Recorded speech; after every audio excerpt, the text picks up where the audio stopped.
The dead species spoke while I was correcting the date of its extinction, not with a voice. Humanity had left no preserved mines, no hidden colony, and no machine pretending to be a person.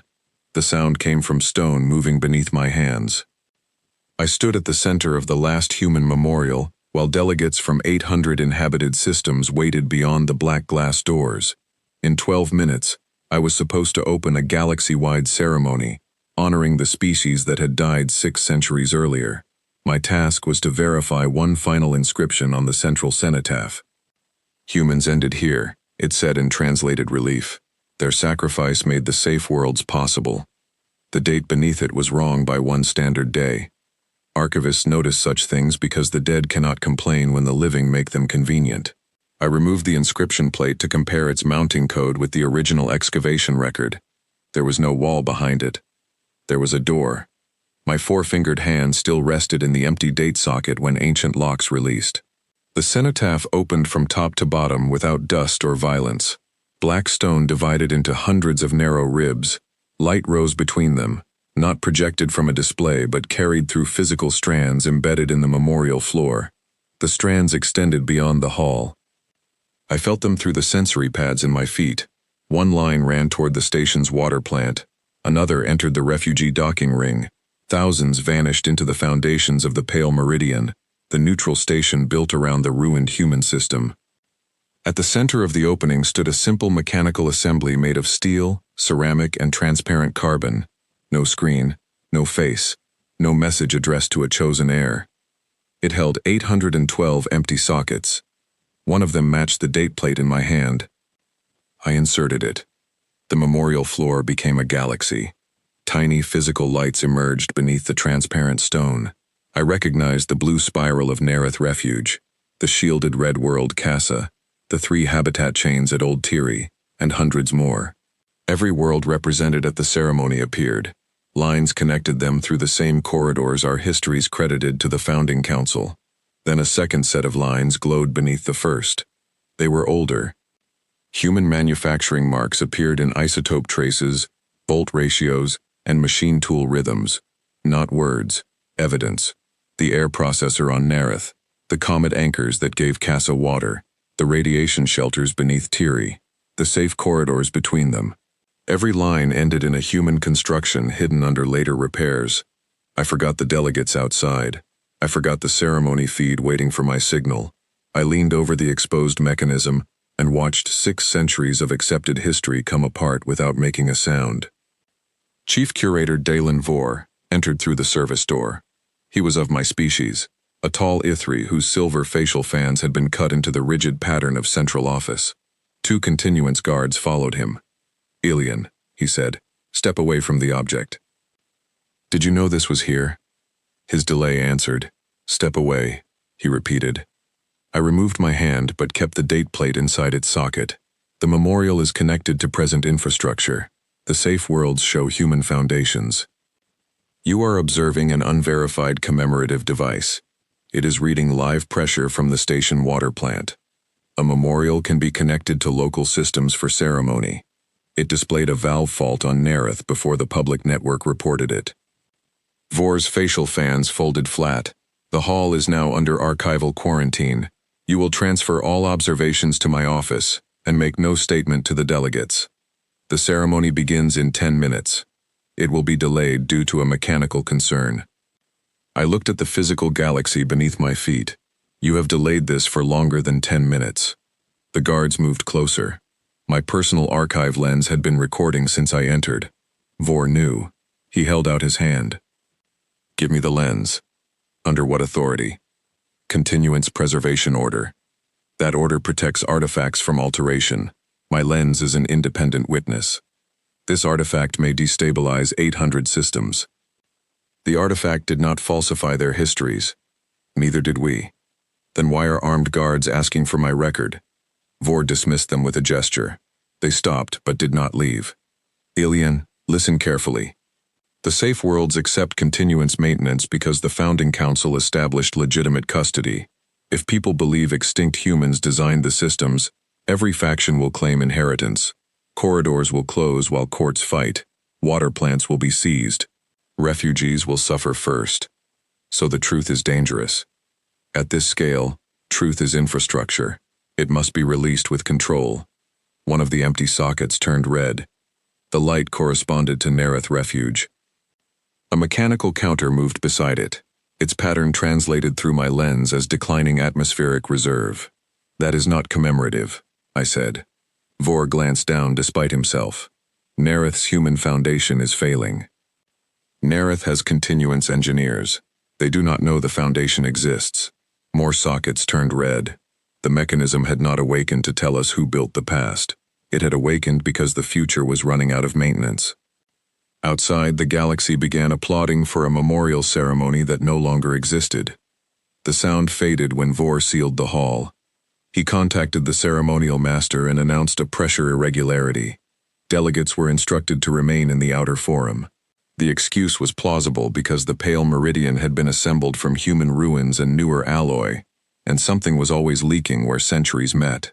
Nereth has 11 million residents, I said. If that reserve reading is accurate, we have to warn them. Continuance operations already receive the same telemetry. The public network does not. Because panic consumes air faster than equipment failure. The memorial mechanism extended a narrow steel arm toward me. It carried no weapon or scanner. At its end was a maintenance coupling of a kind I had seen all my life without seeing it. Every safe world utility station used one. Histories called it a founding standard. The coupling's asymmetrical teeth were supposedly designed to prevent accidental cross-connection. Here, the same teeth formed a human handprint, 5 short channels radiating from a palm-shaped center. I placed my archive lens against it. The mechanism read the lens as a portable recorder and copied a file. Vor saw the transfer. Disconnect. One guard reached me before I could obey. She pulled the lens away. The mechanism released it without resistance. She handed it to Vor. He opened the file. It contained no secret plans. It was a request written in 300 mathematical conventions. Confirm local conditions. Compare with neighboring systems. Publish corrections. Do not accept a solitary authority. A maintenance charter, I said. A dangerous invitation, Vor replied. It says the system will not accept one authority. Then humanity designed instability into essential infrastructure. Or protection from capture. The red light at Nereth pulsed faster. I knew a delegate from that world waited outside. Kesh Aro was chief mechanic of the Nereth breathing lattice, a broad Torvani whose people had arrived as refugees 4 generations earlier.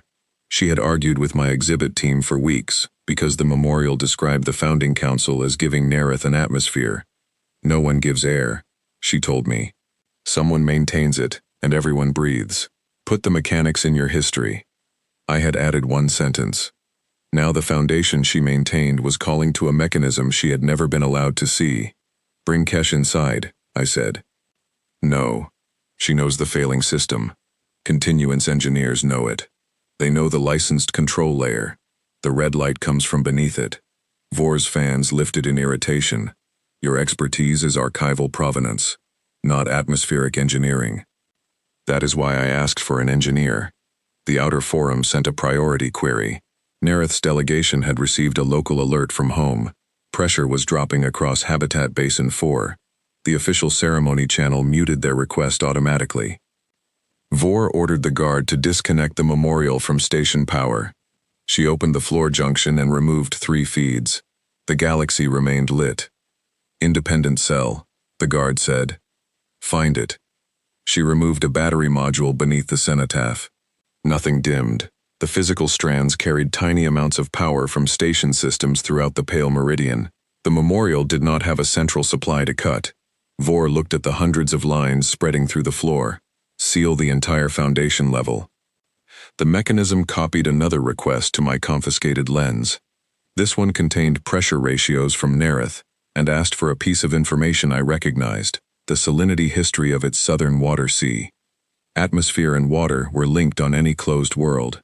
If comet melt became more saline, gas solubility changed. Nereth's licensed climate controller modeled them separately because the Water Consortium and Atmosphere Authority owned different contracts. The Human Foundation did not. Kesh will have that history, I said. Vor did not respond. If you do nothing, Basin 4 falls below safe pressure in 53 minutes. Continuance operations will intervene. How? That is classified. Then you do not know. He struck the cenotaph with the side of his hand. Do you think I want Nareth to fail? I have spent 40 years keeping the safe worlds outside war. My office allocates parts, protects routes, and prevents local councils from trading survival systems like weapons. Humanity died. We built governance over what remained. Did you know they built Nareth? I knew human material appeared beneath several founding sites. Every civilization reuses ruins. How many? His silence lengthened. How many sites? 43 confirmed, perhaps more. The floor showed 812. You suppressed 43 discoveries. We classified them. The first public claim led 3 governments to dispute ownership of a corridor anchor. Traffic stopped for 9 days. 2 refugee ships died waiting. We learned. There it was. Not a cartoon conspiracy, but a lesson made too broad. One truth had caused harm, so the institution trained itself to conceal every related truth. Each concealment made its authority more necessary. What did the human records at those sites say? I asked. Most were fragmentary. Maintenance logs without attribution. Repeated statements against exclusive control. No coherent master design. Because there is no master. Every system has a control point. This memorial does not. Then we will create one. Vor ordered the guards to remove the mechanism. It was anchored to the station frame by hundreds of hair-thin physical conduits. Cutting it would break live links to water, docking, thermal balance, and unknown systems beyond the station. The guards refused without an engineering survey. Vor called continuance security. I moved toward the service wall. One guard blocked me. I am not leaving, I said. The date plate is part of the memorial register. If you dismantle the mechanism, an archivist must document every connection. You are detained, Vor replied.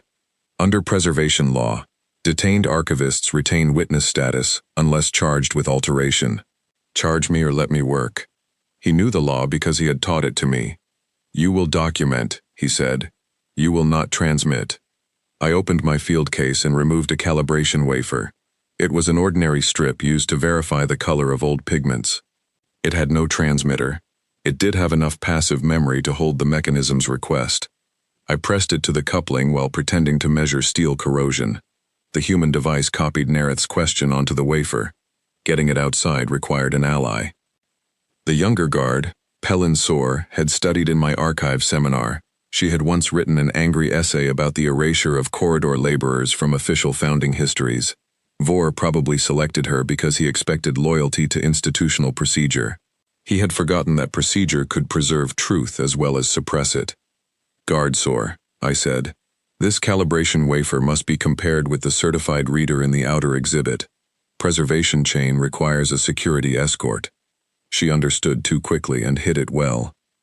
I can carry it, she said. Vor examined the wafer. It looked like color data, because the maintenance request was encoded through ratios, not readable script. Return in 2 minutes, he ordered. Pelin took it. As she passed me, I said, the blue reader. Kesh knows its calibration. There was no blue reader. Pelin left the hall. Nareth's counter fell below 50 minutes. Vor began mapping the conduits. He assumed that if humanity had built a network, it must contain a privileged center. His engineers traced the brightest strands toward the memorial and classified the others as branch lines. I read the physical wear. The brightest strands were newest, because later species had attached more systems to them. The oldest human lines were dull, thin, and evenly distributed. You are tracing use, not authority, I said. All traffic converges here. Today, because every delegation came for the ceremony, the mechanism woke when the date plate returned. That does not make this a command center, it makes it a scheduled meeting place. A meeting humanity chose. 600 years after its extinction, when no human could control the result. The design's humility frightened him more than hidden power would have. A master key could be seized. A meeting among successors required negotiation. My archive lens, still in his hand, chimed. Kesh had answered the copied request. Pellin must have placed the calibration wafer in the outer exhibit's public material scanner. Kesh recognized Nareth's salinity ratios and attached raw water history before security could stop her. The response passed through station foundations into the memorial. Nareth's red socket turned amber. A new maintenance path appeared. It instructed local engineers to open 3 ancient gas exchange galleries beneath Basin 4, adjust water circulation by a measured amount, and compare pressure with the neighboring Sella habitat before continuing. Kesh transmitted publicly from the outer forum. We found the first gallery. It was listed as a founding waste tunnel. Human tool marks cover the valves. Pressure is stabilizing. 800 delegates heard her. Vor could no longer delay the ceremony without explaining what had already begun. He chose explanation with himself at its center. The black glass doors opened. Delegates entered beneath ceremonial lights while continuance security formed a line around the exposed mechanism. Vor stepped onto the speaking platform and announced that an uncatalogued human maintenance archive had been discovered during final preparation. There is no immediate danger, he said. Continuance specialists are evaluating historical data that may assist several safe world systems. All materials remain under preservation custody. Kesh Aro pushed through the delegates. She wore an atmosphere mechanics pressure harness over formal cloth. Mineral stains marked 2 of her 6 hands. Pellin followed at a careful distance, no longer pretending she had merely calibrated a wafer. Basin 4 had 6 minutes of useful reserve when we opened the galleries, Kesh said. Your operations office told us to wait for a licensed pressure module. Vor kept his voice calm. The unverified instruction might have destroyed the basin. So might waiting. We opened 1 valve, measured, compared with Sella habitat, and continued. That is safer than your module plan because the module could not see the water sea. Delegates began checking their own system feeds. The memorial showed 12 amber sockets and 5 red. A radiation shelter at Casa had lost thermal balance. An ice anchor along the Bryn corridor was drifting from its comet. Crop vaults on 3 worlds reported declining genetic variety despite official metrics showing full inventory. Vor's engineers called the displays cascading false alarms. Kesh pointed at the physical lines. Then let local people answer them. If the alarms are false, comparison will show it. 800 independent interventions would create chaos. 800 ignored systems created this room. The delegates had not come empty-handed. Memorial protocol required each safe world to bring 1 founding relic, supposedly as a symbol of gratitude. Ceramic valve caps, seed bank spindles, corridor beacon lenses, shelter bolts, and pieces of original water pipe-filled display cases around the forum. I had cataloged them for months. All 812 matched the empty sockets. The realization moved through me so strongly that my foot pads lost sensation. Open the cases, I said. Vor turned. No, the relics are not symbols. They are local maintenance records. They are protected artifacts. They were removed from working systems at continuance request for this ceremony. Kesh's facial plates darkened. You told Nareth to send our oldest exchange wheel tooth. A commemorative representative selected it, Vor said. I retrieved the catalog from memory. Every relic came from the oldest active component on its world. Continuance invitations specified dimensions, material integrity, and unaltered surface deposits. We had assumed the requirements ensured visual authenticity. They ensured the objects carried wear patterns. The memorial needed evidence of how each human-built system had actually been used. Who wrote the relic requirements? I asked. The ceremonial master checked. The instructions were copied from the memorial's founding charter, 6 centuries old. The founding council claimed authorship, but its archival page used a date convention not adopted until 30 years later. Someone had inserted the instructions into later copies while preserving an earlier apparent origin. The same off-by-1 date that opened the cenotaph appeared in the charter's checksum. Human archivists had hidden a scheduled audit inside our own memorial tradition. They knew the relics would return today, I said, not because they predicted who would govern. They designed a ceremony that future governments would preserve for legitimacy. Every world brought its own physical condition record. Vor spoke softly enough that only those near us heard. And if the objects contain commands? If one carries a dormant weapon key? Then we test one under observation. You already did. Nareth was luck. Kesh removed the exchange wheel tooth from its case. Two guards blocked her path. She did not force them. She held the relic up to the delegates. "This belongs to the Nerith Breathing Cooperative," she said. "Our grandparents maintained it before continuance registered custody. I authorized the memorial to read its wear. Who disputes that right?" Vor did. So did his legal officers. Nerith's delegation supported her unanimously. The dispute was not resolved, but it became visible. Pellin stepped away from the security line. Preservation law allows non-destructive examination by the originating community if delay presents material risk. Nerith's atmosphere qualifies. Vor's own guard had found the rule he could not ignore. Kesh inserted the tooth into the Nerith socket. The mechanism rotated it slowly. Surface deposits, stress lines, repair welds, and microscopic tooth wear entered the physical model. Nerith's light expanded into layers. The breathing lattice had been designed for population growth far beyond the current 11 million, but only if water and gas cooperatives exchanged data. A later founding council split the system into separate authorities to prevent one strike from controlling both. Continuance preserved the split and licensed proprietary controllers on top. Each sensible security decision reduced the feedback the original design required. The relic carried 6 centuries of local corrections that central models dismissed as irregular maintenance. The memorial did not issue a master setting. It generated a range, marked unknowns, and requested confirmation from Nerith, Sela Habitat, and 2 Comet water communities using similar chemistry. "It asks peers," Kesh said. One by one, those communities replied. Pressure calculations converged. The Nerith socket turned blue. No one applauded. The result was too practical for ceremony. Delegates began removing their relics from cases. Security could not stop 800 representatives without making Vor's controlled reveal become a mass arrest. He ordered the outer doors sealed again, claiming preservation risk.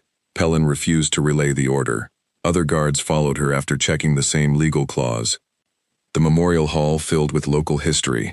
A CASA shelter plate showed radiation scars invisible in official inspections. Its socket revealed that the human thermal shield relied on microorganisms in deep cooling wells, later classified as contamination, and nearly sterilized away. A Brin beacon lens carried micrometeor pits whose angle recorded a slow corridor drift, missed by centralized navigation, because licensed beacons corrected each other into agreement. Seed spindles held trace pollen, proving that vault managers had preserved nominal species counts while losing cross-population diversity. Each discovery followed evidence. No human ghost supplied answers. Physical use met old design records and present observation. Sometimes the memorial proposed a correction. Sometimes it admitted insufficient data and linked communities with similar systems. The human lines beneath our official ones grew brighter. Safe worlds were not isolated gifts scattered after extinction. They formed a cooperative maintenance network built before humanity disappeared. Corridors carried not just ships, but calibration comparisons. Refugee settlements were placed where different biospheres could preserve one another's genetic and technical failures. Shelter worlds held backup parts for neighbors they had never been told existed. "Why erase the builders?" a delegate asked me. "We do not know yet." Vor answered from the platform. "Because humans understood that attribution creates claims. Their secrecy proves why continuance custody is necessary." His interpretation was possible. It also gave his office the role it wanted. I searched the mechanism for provenance. Human tool marks varied across centuries and locations. The network had not been built by one final administration. Early climate structures predated the supposed extinction by 400 years. Later corridor anchors used alloys developed during humanity's last war. Some maintenance requests contained revisions by non-human communities long after humans died. This was not a monument built in one grand sacrifice. It was an evolving project handed forward in layers. The oldest physical strand led from the cenotaph toward the refugee docking ring. Captain Salvador stood among the delegates there. She was a narrow-winged Avran who commanded the corridor ship Common Road, carrying displaced families between systems that granted temporary shelter and rarely permanent belonging. Her relic was not a machine part. It was a smooth stone bowl found in every old corridor refuge. "We use these to leave water for the next ship," she said. Continuance historians call them human mourning vessels. She placed the bowl into its socket. The memorial connected every safe corridor at once. Maintenance notes emerged from deposits inside thousands of similar bowls: mineral content, microbial traces, fuel residues, and tiny scratches made by different species' drinking tools. Human engineers had used communal water stations as passive environmental samplers. Refugees unknowingly carried comparison data from one corridor to another whenever they cleaned, filled, or replaced a bowl. The common road's current route appeared. 3 of its refuge stations showed reduced water reserves hidden by continuance ration models. Sava's wings tightened. We depart in 2 hours with 9,000 passengers. 4 saw an opportunity. Continuance will suspend the route until official inspection. Suspension traps those passengers at a border camp whose permit expires tomorrow. Safety requires delay. Then help us inspect now. The mechanism requested samples from the 3 stations and offered alternate refuges held by neighboring communities. None belonged to continuance. Vor ordered his engineers to block external requests. The red and amber sockets stopped receiving answers. Across the Safe World network, local systems interpreted the sudden silence as a break in cooperative verification. Old human governors shifted into conservative mode. Corridors reduced traffic. Climate lattices lowered output. Refuge shelters preserved reserve for occupants already present. Vor had tried to prevent chaos by cutting communication. He created the first network-wide failure in 6 centuries. The Pale Meridian began conserving water. Flow slowed in the memorial fountains, then stopped in public wash stations. Docking lights shifted to reserve mode. The old human layer beneath the station did not know Vor had issued a communications block. It knew only that peer communities had fallen silent during an audit. Conservative mode assumed disruption and protected what could not be replaced. Continuance systems responded by forcing output back to normal. The human governors interpreted that override as damage. They isolated themselves further. Stop pushing commands, Kesh told Vor's engineers. Restore the comparisons. External channels are contaminated by unverified instructions, their chief replied. They are condition reports from the systems you are trying to protect. We cannot authenticate them. The relics authenticate physical history. Local observers authenticate current readings. Comparison authenticates the result. That is not a command chain. Correct. The engineer could not imagine safety without someone able to sign the bottom line. Vor ordered custodial security to clear the hall. This unit did not belong to archive preservation. Its armored officers served the Continuance Directorate, the intersystem institution that licensed corridor access and safe world maintenance. They entered through Foundation lifts after local guards refused to remove delegates. Their weapons fired adhesive restraint bands, not lethal beams. Vor still wanted the memorial intact and the ceremony recoverable. That restraint gave us choices. Pell informed the archivists and local guards around the cenotaph. Preservation law protects delegates handling originating relics, she said. The custodial commander displayed an emergency infrastructure decree superseding local law. Kesh lifted 4 hands. While you argue, Nareth's Southern Exchange is drifting again. Salvador looked toward the sealed docking ring. Common Road has an independent corridor transmitter. It is outside the continuance backbone. Can it reach the safe worlds? I asked. Not all. It can reach every refuge bowl on my route. Those stations can forward physically when ships pass, slow but not blocked. Human design had anticipated that networks could fail or be captured. The communal bowls were passive samplers, but their bases also contained short-range burst transmitters, powered by temperature difference between water and air. No central receiver. Each passed small condition records to the next ship. We need to get your vessel away from the dock, I said. Vor will impound it. He has not yet declared the relic's dangerous cargo. He will. Then leave before he finishes the sentence. Sava's wings opened. She could not fly in station gravity, but the motion scattered delegates enough to break the security line. 2 Avern crew members followed her through the side gallery toward the docks. Custodial officers moved to intercept. Pellin sealed a preservation door between them, citing fire separation. They began cutting it. I turned to the delegates. Take your relics home. Vor heard me. No one removes evidence from this hall. The objects came from their systems. The memorial needs local confirmation, not central custody. Dispersal destroys the only complete record. There was never one complete record, that is the point. Archivists resist distributing collections. We are taught that context comes from keeping evidence together, that a fragment without a catalog becomes rumor. Humanity had built a catalog whose context lived in relationships. Holding every relic here turned a cooperative audit into a target. I authorized return under the memorial's originating community clause. Delegates carried valve teeth, beacon lenses, seed spindles, shelter plates, and water bowls toward separate exits. The mechanism recorded each departure and kept no copy of physical wear it had not already shared with the source community. Vor tried to revoke my archival credentials. The memorial did not know what credentials were. It continued linking whoever supplied verifiable conditions. Custodial officers reached the central floor. Their commander ordered us to step aside. Kesh placed herself in front of the Nerith socket. "Arresting mechanics does not raise pressure," she said. "You are interfering with protected infrastructure."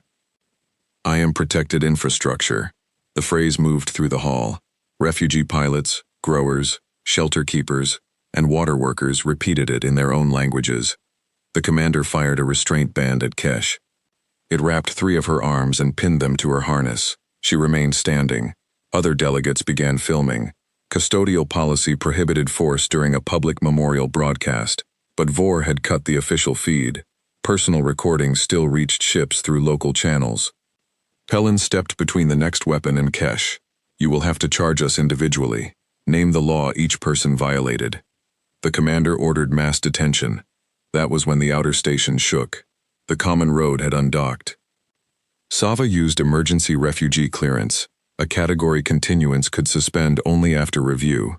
Her ship moved away under minimal thrust while dock control argued. The Pale Meridian's conservative mode saw an inhabited vessel departing and opened a safe path rather than enforce Vor's lock. The ship transmitted the memorial's condition requests into the Old Bowl network. 1 refuge station answered, then 5. They relayed water levels and corridor beacon drift. Neighboring ships picked up the bursts. The data moved at different speeds, without a clean central map, but it moved. Amber lights inside the memorial stabilized. Vor ordered Directorate patrols to intercept the common road. 3 custodial cutters left their berths and surrounded the refugee ship. They did not fire. They demanded Sava return and surrender her transmitter. 9,000 passengers watched through the ship's public channel. "We are carrying condition reports necessary to corridor safety," Sava said. "Name a safe destination where we may continue transmission." The cutters offered none. Their order was control, not rescue. Local cargo vessels undocked from the Meridian and positioned themselves along the common road's route. Each opened its navigation data and water reserves. They did not threaten the cutters. They made the refugee ship's condition visible from too many angles to falsify. The custodial commander in the hall received a new order. His officers began seizing relics before delegates could remove them. I took the date plate from the cenotaph. Every socket dimmed. Vor stared. "Put it back. You said this was a central control device. If so, removing one plate should not be safe. Yet every local system continues operating. The plate controls only the scheduled gathering display. Without it, we lose the audit. Then negotiate access." I placed the date plate in my field case and sealed it with a shared archive lock requiring 3 witnesses. Kesh touched one pad with a free hand. Pellin touched another. I touched the third. Vor could arrest us. He could not open the case without recording that he had overridden originating, security, and archival witnesses. "You are holding 800 worlds hostage," he said. "No, their systems are functioning locally. The audit display is paused because you are seizing participants." One of his engineers spoke quietly. "Chief Curator, she is correct. Removing the plate did not change network governors. Only the Meridian visualization stopped. Then restore external blocks and bring the display under Directorate encryption. The old channels do not support it. Build an interface. That may take months." "We have hours," Kesh said. Reports arrived through the common road. CASA's cooling organisms were dying because continuance sterilization standards had entered a new automatic cycle. The Bryn corridor drift would place 2 beacons inside a radiation stream within 14 hours. A safe world called Hara's Rest showed groundwater falling after licensed pumps unknowingly drew from a human reserve meant for drought. These were not simultaneous failures triggered by a secret human clock. They were long, separate trends made visible together because the audit finally asked neighboring systems to compare. The directorate called that coincidence a crisis caused by the memorial. Vor addressed the delegates. This uncontrolled release is already destabilizing critical systems. Continuance will assume temporary custody, coordinate repairs, and publish verified findings after danger passes. I knew archival phrases for delays that became permanent. I had written some. When does temporary end? I asked. When the network is stable. Who decides? The directorate. Then never. The custodial commander reached for my field case. The memorial opened another door beneath the cenotaph. Cold air rose from a chamber below, carrying the dry smell of paper. Humans had stored data in molecular crystal, magnetic domains, etched metal, and living DNA. Paper was the least efficient medium in the memorial. It was also the hardest to alter, without leaving evidence an archivist could see. A narrow stair descended between stone ribs. Vor ordered everyone back. No one moved. The chamber may contain contaminants, he warned. Kesh lifted her bound arms, then unfastened me and let me bring a sampler. The custodial commander refused. I opened my field case, removed an old fiber mask, and gave the date plate to Pelin and Kesh under the shared lock. If I do not return, take it to the common road. You are not entering alone, Pelin said. Security authority should remain with the plate. Then Kesh remains. Kesh displayed the restraint band. Gladly. Pelin gave her a cutting strip and followed me down. Vor came after us. He could have sent officers. He did not trust them to see whatever he feared before he did. The lower chamber was small compared with the memorial hall. On shelves curved around a dry central well, sealed paper packets stood inside clear boxes filled with inert gas. Each box bore color, texture, and geometric placement rather than readable labels. Humans had expected unknown species to find them. A mechanical reader occupied the well. It accepted no command. Its only controls opened one box at a time after sampling the room for humidity, spores, and observers. It counts us, Pelin said. 3 physical levers surrounded the reader beyond any one person's reach. We had to pull them together. Vor examined the arrangement. Another performance of distributed authority, or a practical barrier to solitary alteration, I said. 3 conspirators can alter as easily as one. Yes, no system abolishes betrayal. It can require witnesses. He could refuse and seal the chamber. Instead, he took the 3rd lever. Curiosity remained the part of him his office had not conquered. We opened the first box.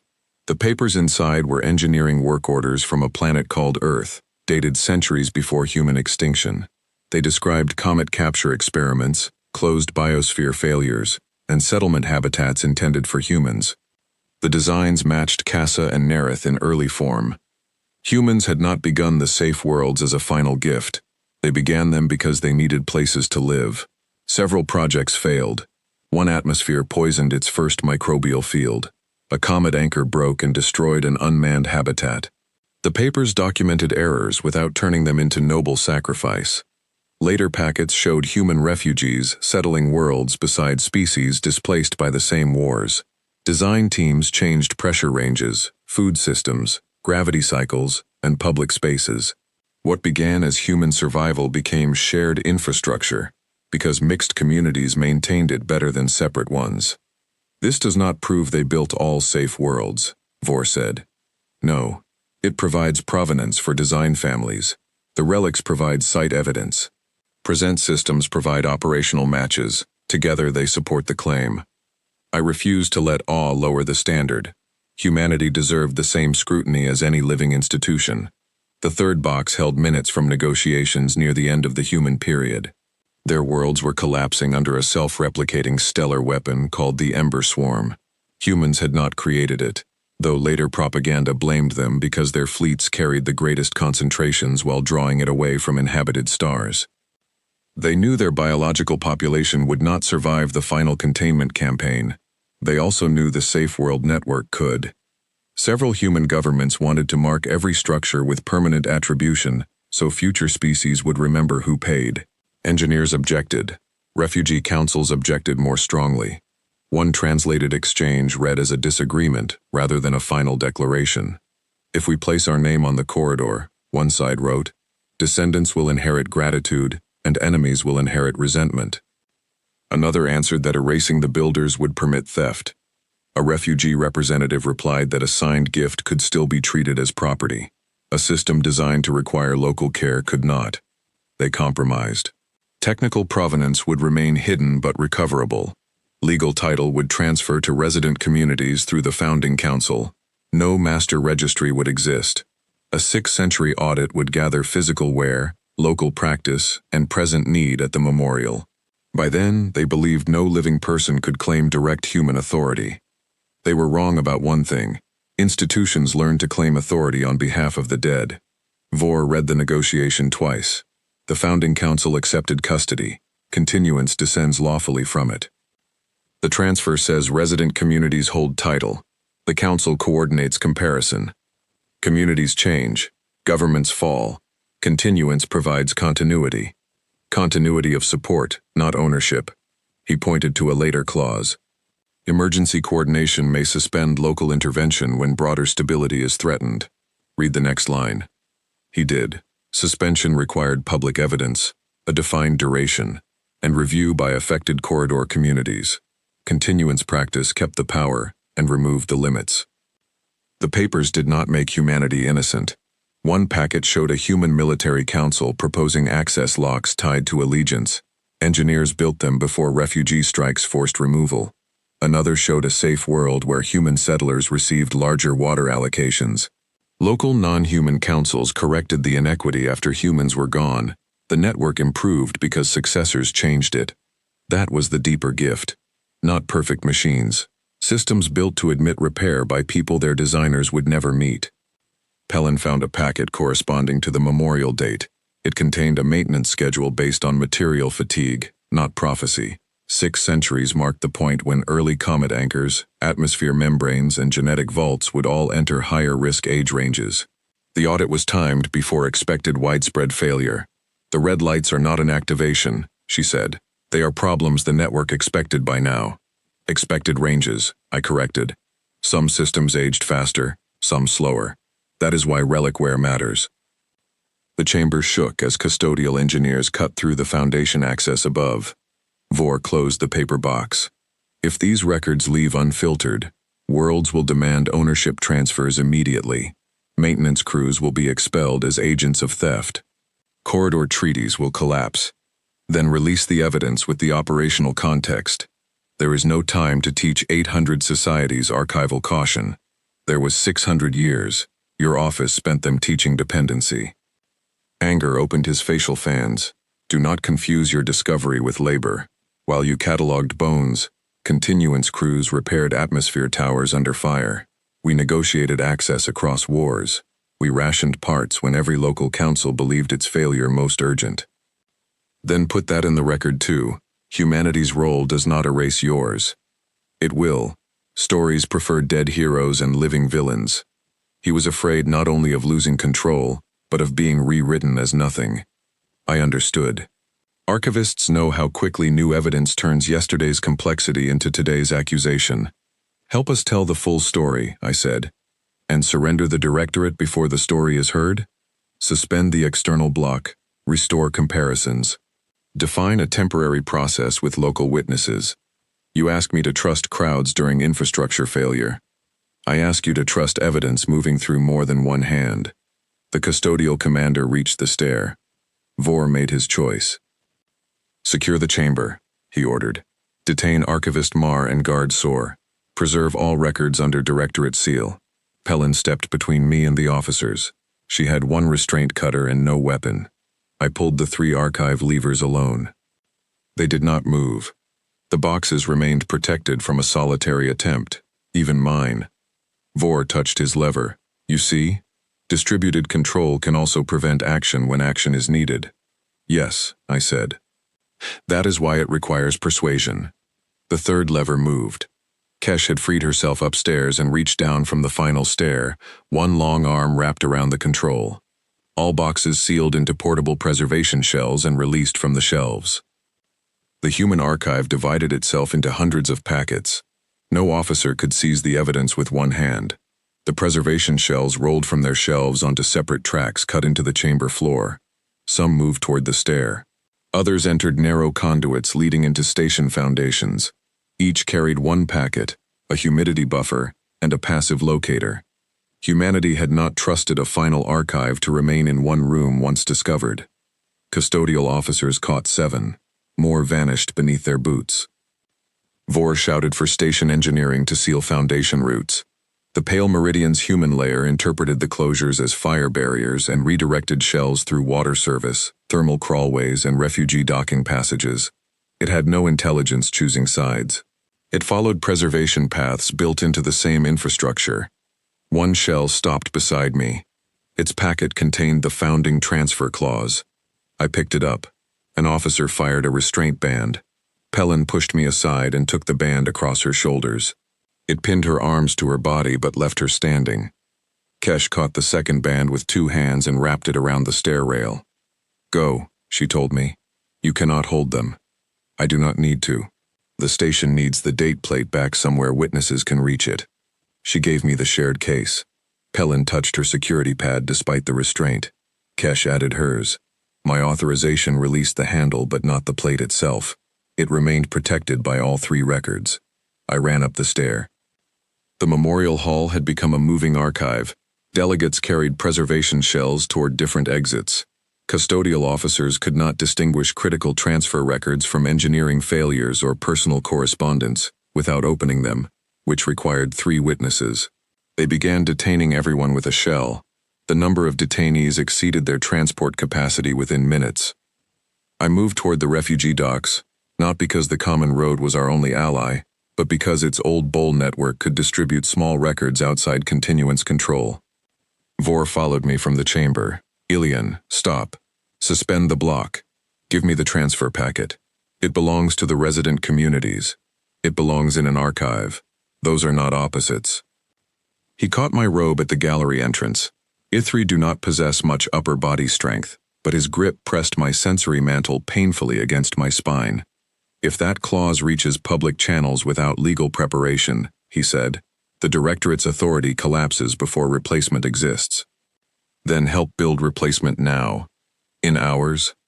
Nerith had minutes. I twisted free and entered the docking gallery. The common road hovered 40 kilometers from the meridian, still surrounded by cutters. Cargo ships had formed an open ring around it, transmitting unfiltered images. Directorate patrols could tow the refugee ship only by pushing through civilian vessels. Sava received my short-range call. "We can take the packet if you reach an exterior port. The docks are locked. Refuge bowl service remains open." Of course it did. Continuance classified communal water as ceremonial hospitality, not data infrastructure. A narrow conveyor carried empty bowls from the forum to sterilization racks near the hull. I placed the transfer shell inside the largest bowl and sent it down the line. The scanner rejected its mass. Human bowls were designed to carry water samples, not archive cases. I opened the shell under my own witness and copied its paper pages onto waterproof film. That created a derivative, not the original, and my lens recorded every change. I folded the film beneath the bowl's false bottom and sent it again. The conveyor accepted. At the hull, a common road service drone approached to exchange bowls. Directorate cutters ordered it back. Sava transmitted the ordinary refuge water regulation, guaranteeing any inhabited ship access to a public bowl station. The cutters had suspended data movement, not water. The drone collected the bowl. The founding transfer clause left the meridian inside a vessel meant to be shared. Sava published it through the corridor network with a provenance chain, original packet location, my archival copy, bowl serial chemistry, her receipt time. No central seal declared it true. Any world could compare the language with its own founding charter and the physical design of its infrastructure. They did. Responses arrived slowly, then faster. Nareth found the same resident title clause hidden beneath a later directorate registration. CASA found it in Shelter Foundation deeds. Old Tiri's council had preserved an oral version in a maintenance oath, dismissed by historians as folklore. Separate records converged.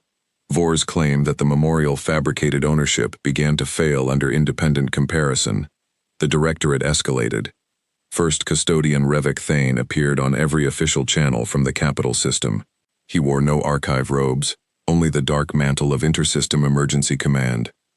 A hostile data event has compromised the Pale Meridian, he announced. Unauthorized actors are distributing falsified human records to seize critical infrastructure. Continuance invokes system-wide preservation. All Safe World controllers will accept Directorate command until the event is contained. Corridor vessels transmitting unverified material will be impounded. Vor watched the message beside me. Did you request system-wide command? I asked. I reported loss of archival control. Thane used your report to seize operational control. That is his authority during coordinated attack. There is no attack. Vor looked at the hall full of dispersed evidence and local overrides. He sees one. Thane's command reached licensed continuance layers on hundreds of worlds. Proprietary controllers locked out local mechanics and restored full output to systems in conservative mode. For a few minutes, pressure rose and corridors reopened. Then mismatched human foundations began rejecting forced settings. At CASA, the controller drove thermal pumps while cooling microorganisms were still dormant. Well temperatures rose. At Bryn, automated beacons corrected toward old licensed coordinates instead of actual comet drift, bending the safe path closer to radiation. Nareth's atmosphere module closed the ancient gas galleries Kesh's team had opened. The Central Command treated different worlds as versions of one machine. Human builders had standardized connectors and evidence requests, not living conditions. Stop Thane, I told Vor. I cannot countermand the first custodian. You can withdraw the premise of hostile data. The records are uncontrolled. Control is causing physical harm you can observe. Kesh reached the gallery with Pelin beside her. They still wore cut pieces of restraint bands. Nareth lost Basin 4 again, Kesh said. The Directorate locked our manual valves. Pressure will cross danger in 24 minutes. Vor contacted Thane's operations office and requested local exceptions. The office demanded verified central assessments first. We do not have 24 minutes, Kesh said. Vor's fans trembled. He had spent a lifetime inside an institution where escalation promised more resources. Now escalation had removed his ability to correct the crisis he reported. Open the memorial display, he said. External channels remain blocked, I replied. I can lift the Meridian block, I cannot lift system-wide command. Lift what you can. He did. Condition reports flooded back into the station. The memorial mechanism remained dark because the date plate was still in our shared case. We returned to the cenotaph under custodial escort, not as prisoners and not free. Vor asked us to open the case. Kesh said, local mechanics must keep access while the display runs. Pelin added, all records remain public with original and revisions visible. I said no Directorate encryption on human Foundation channels. Vor resisted the last condition. Open channels allow sabotage. Closed command is sabotaging them now. The human system verifies through independent physical reports. You can add analysis, not replace inputs. Nareth's counter fell below 19 minutes. Vor agreed. We opened the case and inserted the date plate together. The galaxy lit beneath our feet, more red than before. The memorial did not offer one command to reverse Thane's override. It asked each world what had changed. Nareth reported that licensed actuators had closed the gas galleries. The Human Foundation asked whether anyone could reach the mechanical valve rooms. Kesh's deputy was already there, but Directorate locks covered the handwheels. The locks are later additions, Kesh said. Can they remove them without damaging the valve stems? Her relic's wear record showed the original wheel dimensions. The memorial compared those with present inspection images and marked safe cutting boundaries. Kesh guided her deputy through removing proprietary collars one layer at a time. They did not smash a controller and hope. They separated ownership hardware from survival hardware using physical evidence. At CASA, shelter keepers needed to stop thermal pumps long enough for cooling microorganisms to wake. Thane's system rejected the pause as unacceptable radiation risk. Their relic plate contained temperature scars from earlier cycles, showing that brief pauses were part of original operation. Neighbor shelters sent their own histories. CASA's council accepted the measured risk and opened manual pump breakers.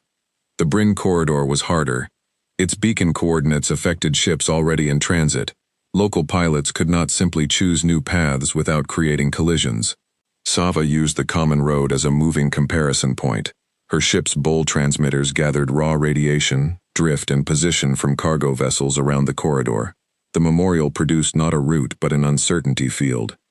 Continuance navigation never publishes uncertainty, Sava said. It gives one safe line. A line can be precisely wrong, I replied. She slowed traffic, widened ship spacing, and let pilots choose within the measured field. The first vessels passed the drifting beacon safely. Their observations narrowed the next route. Nereth's pressure stabilized with 11 minutes remaining. Red became amber, not blue. Its system still needed weeks of water-gas recalibration. The color refused to turn rescue into completion. The Hall saw local action succeed where Central Command failed. More worlds began removing continuance collars, locks, and proprietary interfaces. That created new danger. Some devices performed essential translation between ancient human machinery and present species. A crop council on Yama tore out a licensed nutrient controller without tracing its failsafe and flooded a seedbed. A political faction on Casa used the human transfer clause to claim it could exclude neighboring refugees from shelter governance because they arrived recently. A corridor militia declared open access meant no navigation rules. Vor pointed to each report. This is what I warned. Yes, I said. The reveal does not make every local decision wise. Then restore directorate control. No. Publish failure beside success. Send engineers as advisors where invited. The human records transfer title to resident communities, not to whoever speaks loudest inside them. Who defines resident? The founding packets say ongoing reliance and contribution, reviewed locally with corridor peers. Not ancestry, not arrival date alone. Ambiguous. Living communities are ambiguous. Vor used his remaining office access to release continuance technical manuals. For the first time, local mechanics could see which proprietary layers were structural and which were administrative. Many licensed engineers objected that their work would be copied without payment. Safe world councils created emergency compensation pools rather than pretending expertise should become free, because access did. Humanity's gift did not abolish labor or cost. It denied anyone the right to withhold life support as leverage. First Custodian Thane called Vor. The conversation appeared only on the chief curator's private channel, but he let us listen. You lifted containment, Thane said. The block caused infrastructure isolation. Unauthorized relic handling caused it. Physical evidence shows the network expected public comparison. Your mandate was preservation, not political interpretation. My mandate includes provenance. The founding council did not transfer ownership to continuance. Thane's expression remained smooth. You have been influenced by actors seeking dissolution of galactic coordination. Step away from the memorial. Custodial fleet arrives in 32 minutes. For what purpose? To secure humanitarian infrastructure. Against whom? Anyone obstructing lawful continuity. The channel closed. Vor looked older than he had that morning. He will take the date plate and paper archive. You attempted the same, Pellin said. I intended temporary custody. So does he. Vor accepted the mirror without liking it. The approaching fleet comprised 12 Directorate cruisers, maintenance tenders, and troop carriers. Their weapons could disable the Meridian without destroying it. Thane did not need to attack the Memorial Hall. He could seize docks, cut modern power, and wait for water reserves to force surrender. The old human layer would maintain basic life support, but only in conservative mode. The station held 40,000 delegates, crews, and refugees above normal capacity for the ceremony. Its human foundations had been designed for a much smaller population. How long if he cuts modern supply? I asked Kesh. Air, 2 days. Water at current population, 9 hours before strict ration. Docking and heat become dangerous sooner. Thane gave us 15 minutes to surrender the mechanism and all human records. The delegates argued about whether to leave before the fleet arrived. Some wanted to carry relics home. Others feared their ships would be impounded. If everyone undocked at once, the Pale Meridian's old traffic layer would reduce routes and trap vessels in dangerous proximity. Sava offered the common road as traffic coordinator. Continuance cutters still surrounded her, but their crews had seen the Bryn correction. 2 refused orders to block civilian departures. Vor opened every station dock under transparent scheduling. Ships left in measured groups, carrying local relics and preservation packets. Many delegates chose to remain as witnesses. I sent the paper archive packets with different vessels. One went toward Nerith, one Casa, one Old Tiri, others to neutral universities and refugee councils. Original context stayed linked through physical location records. No single seizure could erase them. The founding transfer packet remained inside the Common Road's water bowl. Thane's fleet entered the system. He transmitted a legal seizure order bearing signatures from 6 continuance member governments. He offered safe departure to anyone who surrendered relics and acknowledged directorate custody. Several delegates accepted. We did not condemn them. Their worlds depended on continuance parts, and resistance could cost more than a historical claim. The memorial continued, accepting their condition reports, even after they withdrew support. The system did not make agreement a price of survival. That detail mattered to Vor. It does not punish defection, he said. It cannot distinguish defection from fear, I replied. Then hostile communities retain access. Human designers once tried allegiance locks. Refugee strikes forced them out. The paper record shows why. An enemy can use open corridors to attack. A corridor can regulate dangerous behavior without making identity the condition. Ships publish mass, thrust, and route. They do not prove moral worth. Thane's cruisers surrounded the Meridian. They activated a modern signal cage, cutting the open channels Vor had restored. The old Bull network survived at short range, but most safe worlds vanished from the memorial. Red light spread as active comparisons timed out. This time Thane knew isolation would trigger conservative mode. He counted on it, forcing us to give him the date plate. Can the Bulls reach beyond the cage? I asked Sava. A ship must carry them physically past the cruisers. The common road? Too large. They will tow us. Kesh examined the memorial's oldest physical strand, the one running toward refugee docks. The station water system extends into waste ice ejection. Bowls reach the outer collection tanks before disposal. You want to throw the archive through the sanitation line? Vor asked. Condition records, not the archive.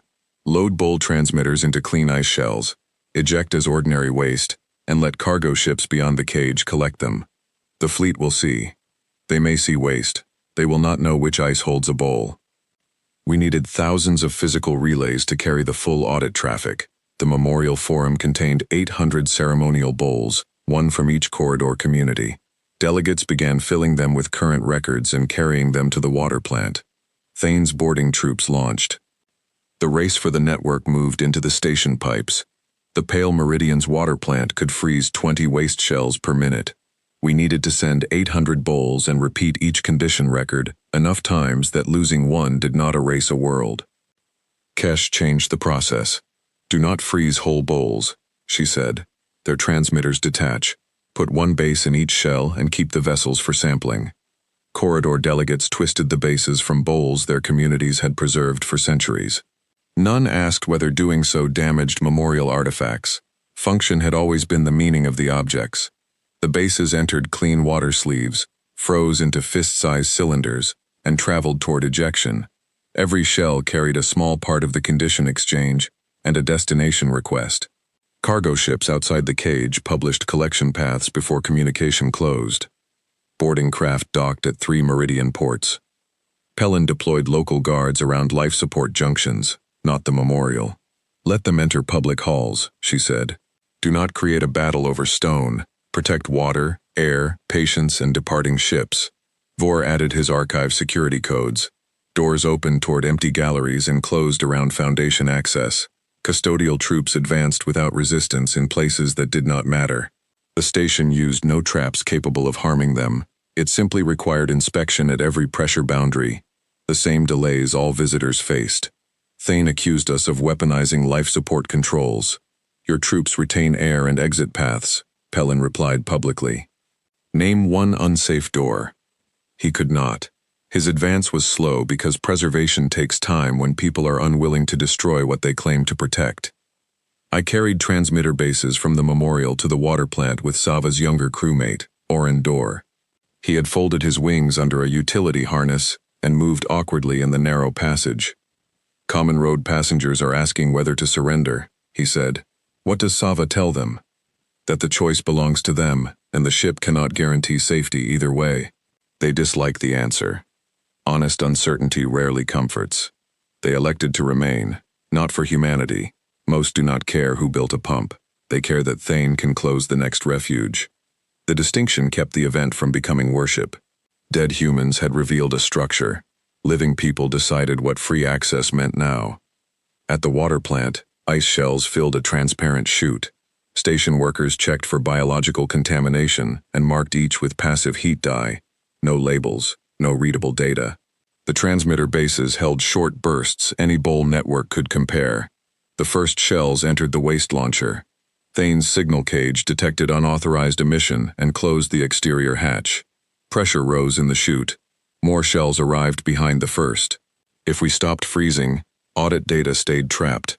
If we continued, the line would rupture into the water plant. Kesh accessed the human foundation beneath the launcher. Its oldest diagram showed two exit paths, the modern waste port, and a narrow channel into the station's thermal radiator. Ice in the radiator melts, Oren said. Not if we time it during coolant return, Kesh replied. The shells ride cold fluid to exterior fins, then separate where pressure falls. That releases water into vacuum. The shell freezes harder. Modern engineering had sealed the old path because lost coolant reduced efficiency. We reopened it manually. Workers diverted clean shells into the radiator flow. Plant temperature rose as cooling capacity fell. We have 40 minutes before water sterilizers overheat, the plant chief said. We need 12, Kesh replied. Ice traveled through the foundation pipes and emerged along hundreds of radiator fins. Vacuum drew it away in a glittering cloud too broad for the signal cage to stop without physically covering the station. Cargo vessels beyond the cruisers extended collection nets. Thane ordered them to withdraw. They continued. Directorate cutters fired low-power beams at the ice. Some shells vaporized. Most looked identical to ordinary frozen waste and scattered under the beam pressure. Each destroyed transmitter contained records copied into several others. The first cargo ship collected 9. Its bull receiver awakened and retransmitted beyond the cage. Condition reports returned through ships on the far side. The audit network formed a slow ring around Thane's silence. He ordered cruisers to block the cargo vessels physically. The ships did not attack. They opened their water tanks and released more ice, multiplying the number of objects the fleet had to track. Refugee craft, maintenance tenders, and independent couriers did the same. Some ice held data, most held water. Every shell followed declared passive paths. The custodial fleet could seize vessels one at a time, or preserve navigation around thousands of harmless masses. It could not do both quickly. The common road moved. Sava used the distributed ice field as reference points to navigate between two cruisers with engines barely above docking thrust. Her ship carried 9,000 people, so the human corridor layer recognized it as a high-consequence vessel and published wide exclusion paths. The cruisers could violate those paths, but every local sensor would record them, creating collision risk. They held position. The common road crossed the signal cage. Its full bowl network connected to the safe worlds. The memorial lights returned through physical relays, delayed but alive. The water plant had 4 minutes of thermal margin remaining. We closed the radiator path after the last shell, reopened modern waste, and restored cooling. Sterilizer temperature peaked below failure.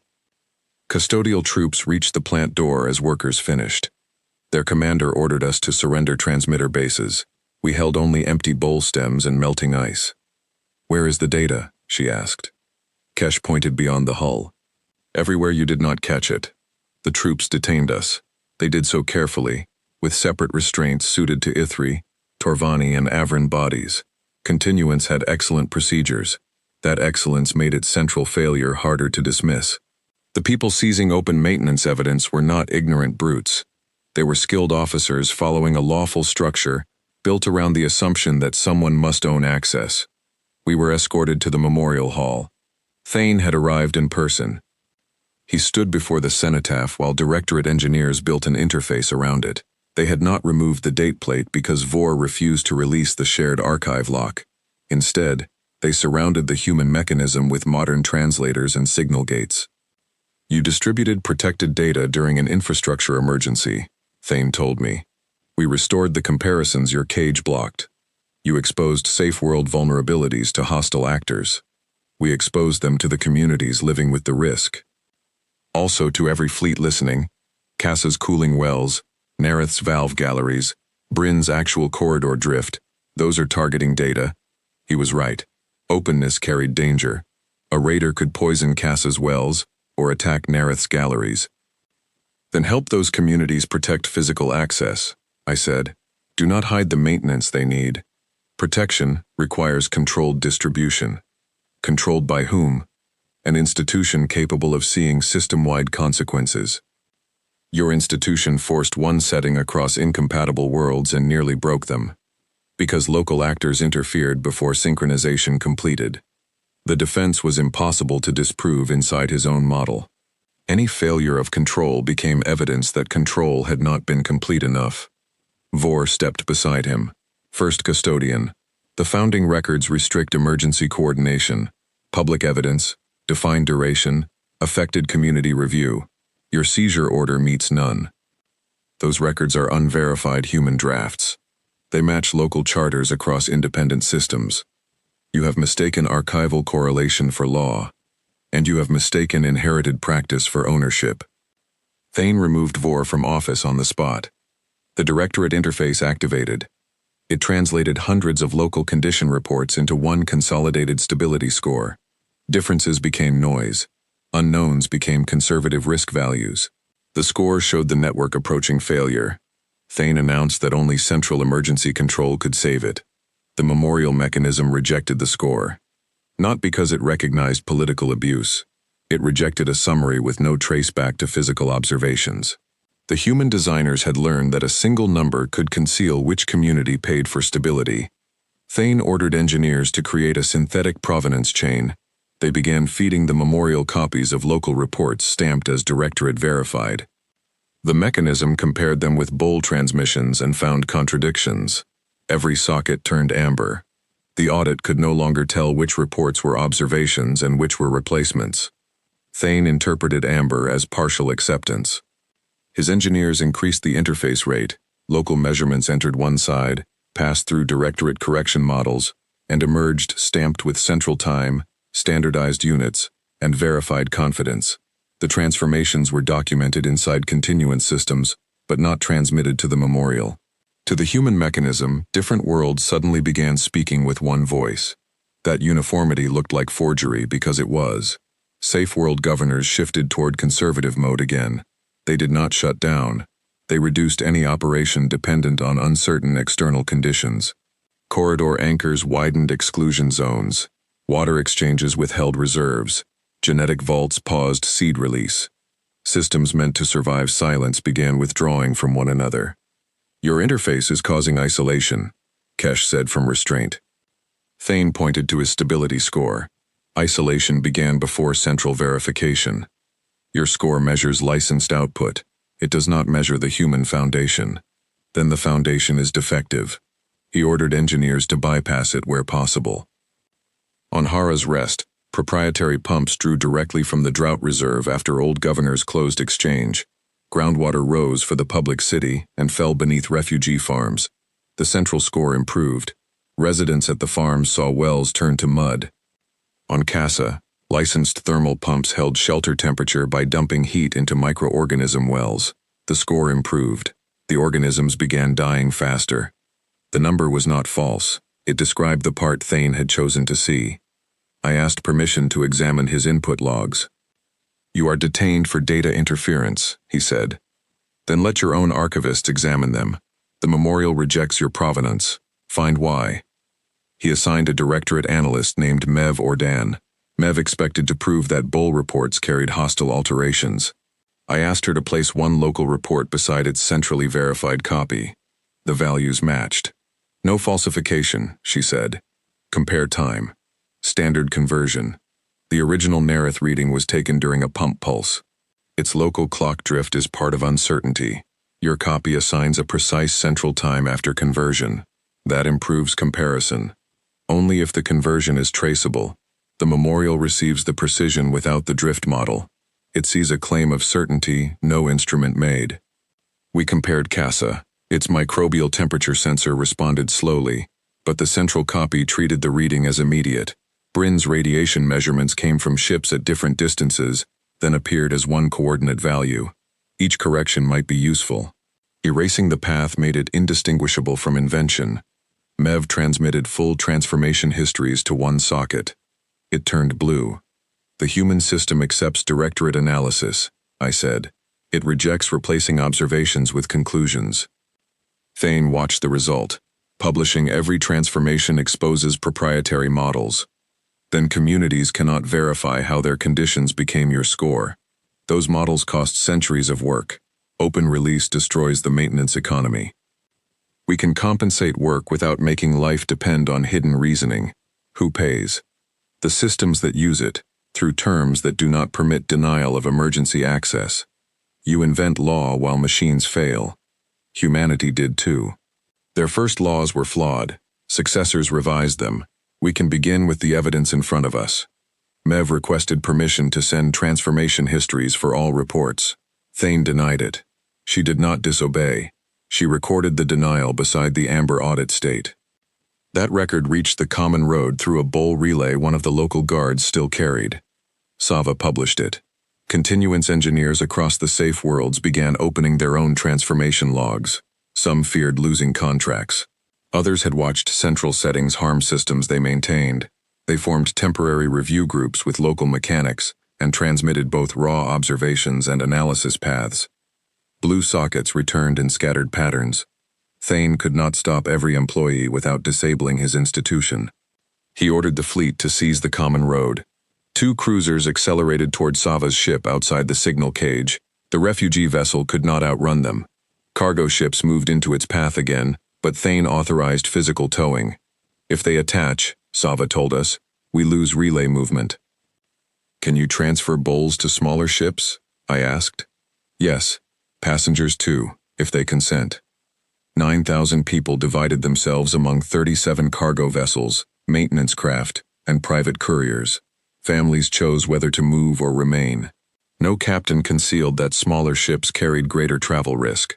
Sava transferred transmitter bases with them so the network dispersed alongside the passengers. When cruisers reached the common road, it held only crew who had volunteered to stay, and enough Bulls to keep transmitting. Towing one vessel did not capture the relay. Thane called the transfer reckless endangerment. Sava answered, you made remaining together a single point of failure. We chose redundancy. The cruisers attached tow lines. The common road cut engines and accepted impoundment rather than risk its crew. Smaller vessels continued beyond them. The human network had not taught refugees that lesson. Refugees had taught the network. Inside the memorial, station water reserves reached strict ration. Thane controlled supply docks and offered to restore deliveries once delegates surrendered relics and allowed the interface to complete. Some delegates accepted. They were thirsty, responsible for crews, and unconvinced that open provenance mattered more than immediate water. The memorial did not reject their reports. Others organized shared water from private ships. The bowls returned to their oldest purpose.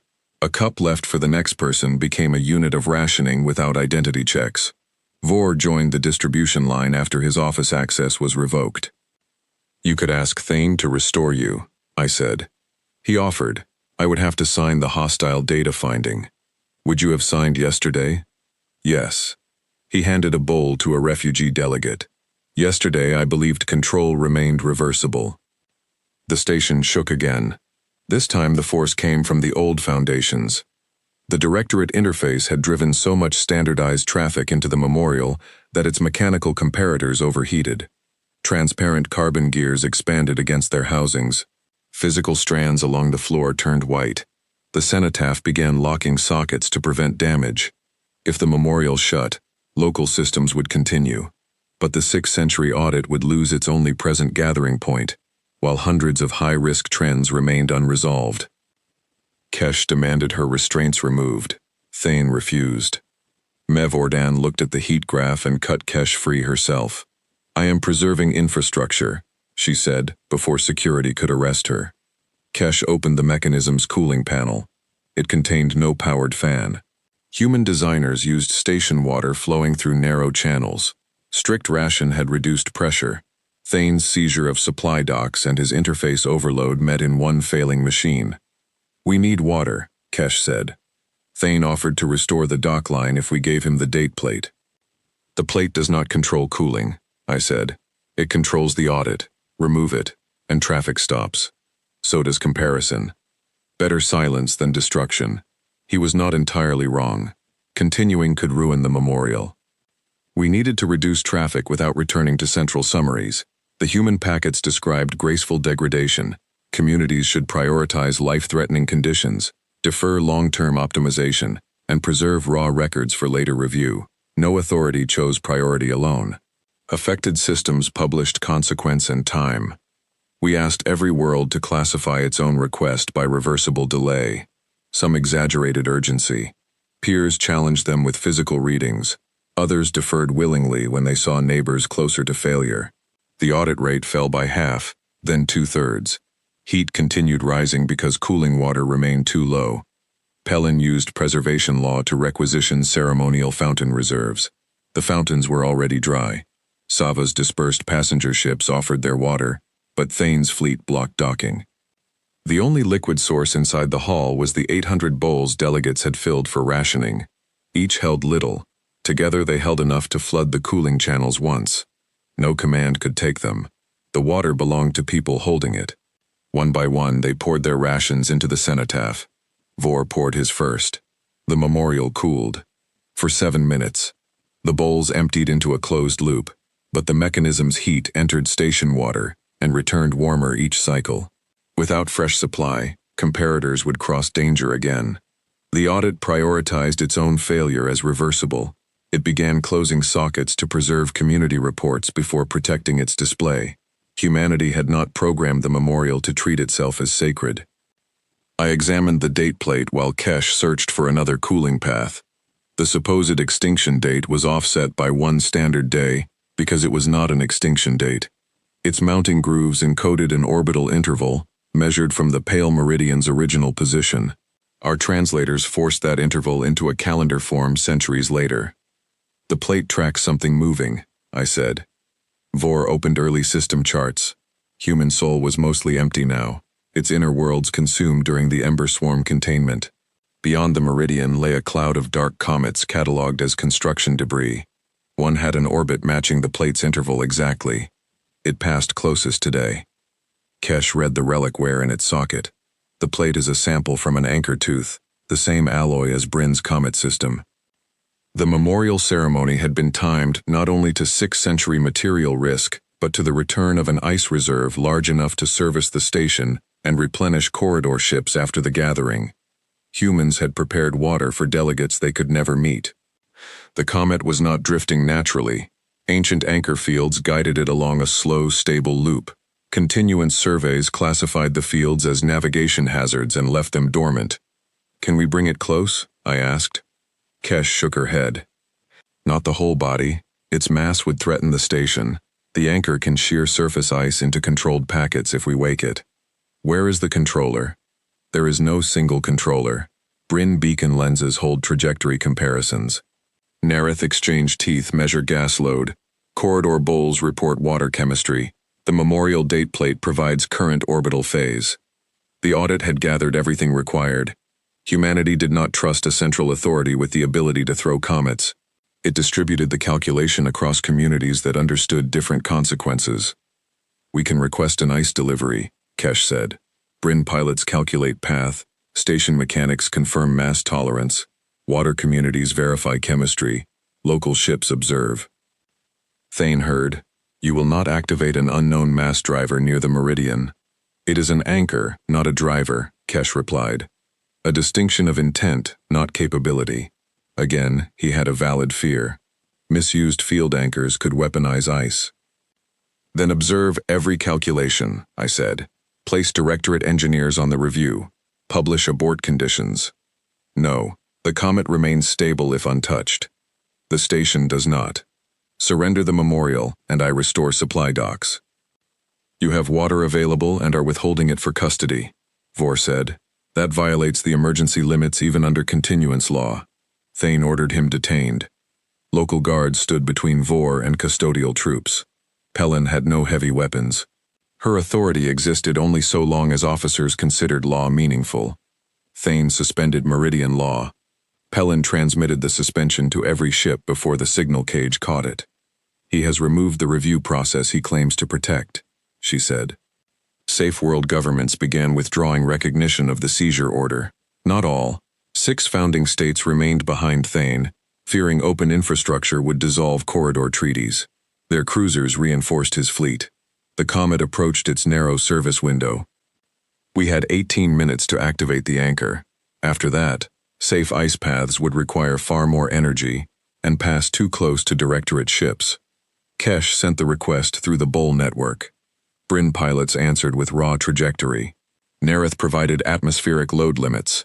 CASA shelter engineers contributed field stress models. Water cooperatives sampled archived comet chemistry from old bowls and flagged a high metal concentration requiring filtration. Meridian mechanics published radiator capacity. The memorial linked each input without collapsing it into one score. Thane's engineers reviewed the calculation despite his order. Several found a path that would deliver ice packets to an unoccupied collection zone with 2 independent aborts, anchor shutdown and tug diversion. Who authorizes? One asked. The Meridian inhabitants accept local impact risk, Pellin said. The water communities accept contamination handling. Corridor pilots accept navigation risk. No one authorizes consequences for everyone else. That is not how fleet action works. It is not fleet action. Thane sealed the date plate socket through his interface. The human mechanism released the plate before the seal closed. It slid into my hands, warm from comparison. Without the plate, orbital phase could not be updated. We carried it to the station's ancient anchor room, beneath the water plant. Custodial troops pursued. Kesh and I entered with Pellin, Vor, Mev Ordan, and 3 water delegates. The group was not selected by prophecy. They were the people present who held necessary observations and could be held accountable by different communities. The anchor room contained a circular field generator older than the memorial. Later machinery covered most of it. Kesh removed continuance panels while Mev documented every disconnect. Vor translated founding modifications. Water delegates installed chemical samplers. Pellin secured the door without locking an exit. The date plate fit a worn slot at the field center. I inserted it. The comet appeared on physical gauges. No image, no simulated path. Pendulums showed gravitational relation. Crystal strain bars showed anchor load.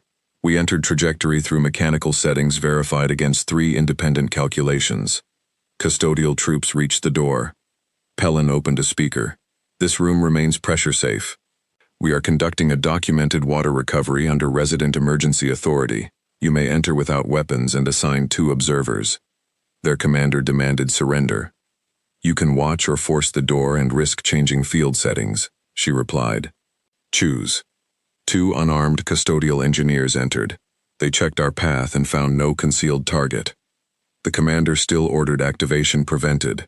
The engineers stayed. Kesh engaged the first anchor coil. Across the system, ancient fields woke around the dark comet. They did not pull it toward us. They applied measured stress to a sunward ice shelf, already fractured along prepared lines. The shelf separated into thousands of small masses. Bryn pilots transmitted course corrections through independent beacons. Meridian tugs launched to collect. Water samplers tracked composition. The packets moved slowly enough that any ship could see and avoid them. Thane ordered his cruisers to intercept. They positioned themselves between ice and station, shields raised. The packets would not damage warship shields, but deflection would scatter them beyond collection and close the service window.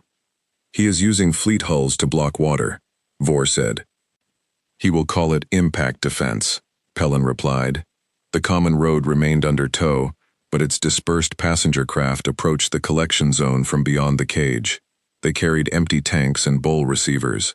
Cargo vessels joined them. Thane warned that any craft crossing the defense line would be seized. Sava spoke from the impounded ship. Do not cross. Publish where you will collect. Let the ice come to you. Bryn pilots altered anchor stress by fractions, widening the packet field around cruiser shields. The fleet moved to match. Each movement opened another gap. Civilian craft stayed outside, collecting packets that passed. No one fired. The contest became one of geometry, patience, and whose definition of safety other crews believed. The first clean ice reached a refugee tanker. It sent water toward the meridian through small sealed pods, each on a declared path. Cruisers could stop them only by firing on transparent life support cargo, while the entire system watched. Thane ordered them stopped. One cruiser captain refused, then another. The pods passed through the fleet. Fresh water entered the pale meridian. The memorial temperature began to fall. The first delivery also proved the comet anchor worked. That made it more dangerous to Thane than any historical packet. If resident communities could coordinate a mass field without directorate command, his claim of necessary ownership weakened in front of his own fleet. He ordered the anchor room seized. Custodial troops entered behind their engineers. Pellin did not resist. She required them to state which controls they intended to secure. Their commander named the date plate and field cutoff. The cutoff is open to all observers, Kesh said. If any packet leaves the declared field, use it. We will shut it now. Then the ice shelf remains fractured and unguided. Packets already separated will drift toward traffic over the next hours. Controlled completion is safer. The two custodial engineers confirmed her assessment. Their commander contacted Thane. He ordered immediate cutoff anyway. One engineer refused to execute. The other reached for the control, then stopped when Mev placed the signed order beside projected trajectories. She could see the consequence attached to her hand. I request written acceptance of debris risk, she said. Thane did not provide it. He sent a remote command through a modern interface on the anchor's outer coil. The old system ignored it, because the instruction lacked local field readings. He tried through Meridian tugs. Those tugs used licensed continuance navigation. A central priority code changed their routes, ordering them to push one of the larger ice packets away from a directorate cruiser. The new path pointed toward the station's refugee docking ring. Alarms filled the anchor room. The packet was 80 meters across, too large for docking shields and too close for slow anchor adjustment. The tug crews canceled autopilot, but central control locked them out. Time to ring impact? I asked. 9 minutes, Kesh said. Thane broadcast that unauthorized anchor activation had created an impact threat. He ordered fleet weapons to destroy the ice. A high-energy strike would vaporize much of it. Steam and fragments would hit the docking ring across a wider area. Low-power beams could cut it, but not before impact unless several ships coordinated. The anchor can shear it, Kesh said. We need a stress plane and counterforce on the far side. From what? The lock tugs if crews regain control. Mev accessed the modern navigation interface. Thane's priority code traveled through a proprietary emergency channel, with no local cancellation, because tug designers assumed central collision avoidance was safer than conflicting pilots. Can we cut the receiver? Pellin asked. Physical couplings are inside engine control. Crews cannot reach them under thrust. Sava heard through the bowl network. Common Road has old maneuver drones independent of continuance navigation. Release our tow, and we can place counterforce. Thane refused. The cruiser holding Sava's ship cut its own tow line. Common Road, you are released for rescue operation only, its captain said. Course and thrust remain public. Sava launched 12 maneuver drones around the ice. They were designed to guide refugee ships with failed engines, not move an 80-meter mass. Together they could provide the small counterforce the anchor needed.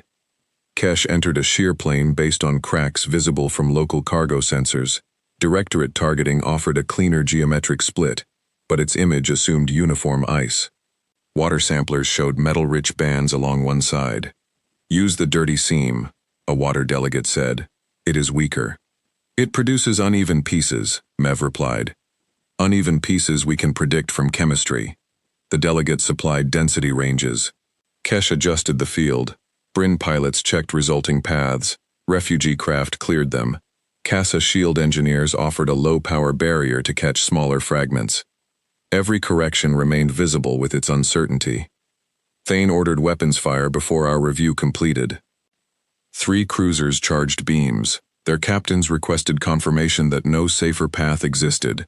Thane declared our anchor plan unverified. Vor transmitted the full calculation to them. It is being verified now. Your fire solution conceals fragment dispersion behind a single probability. Ask for the range. The captains did. Their systems showed a 30% chance of docking ring damage after vaporization. Thane's public channel had shown only 70% successful interception. They held fire.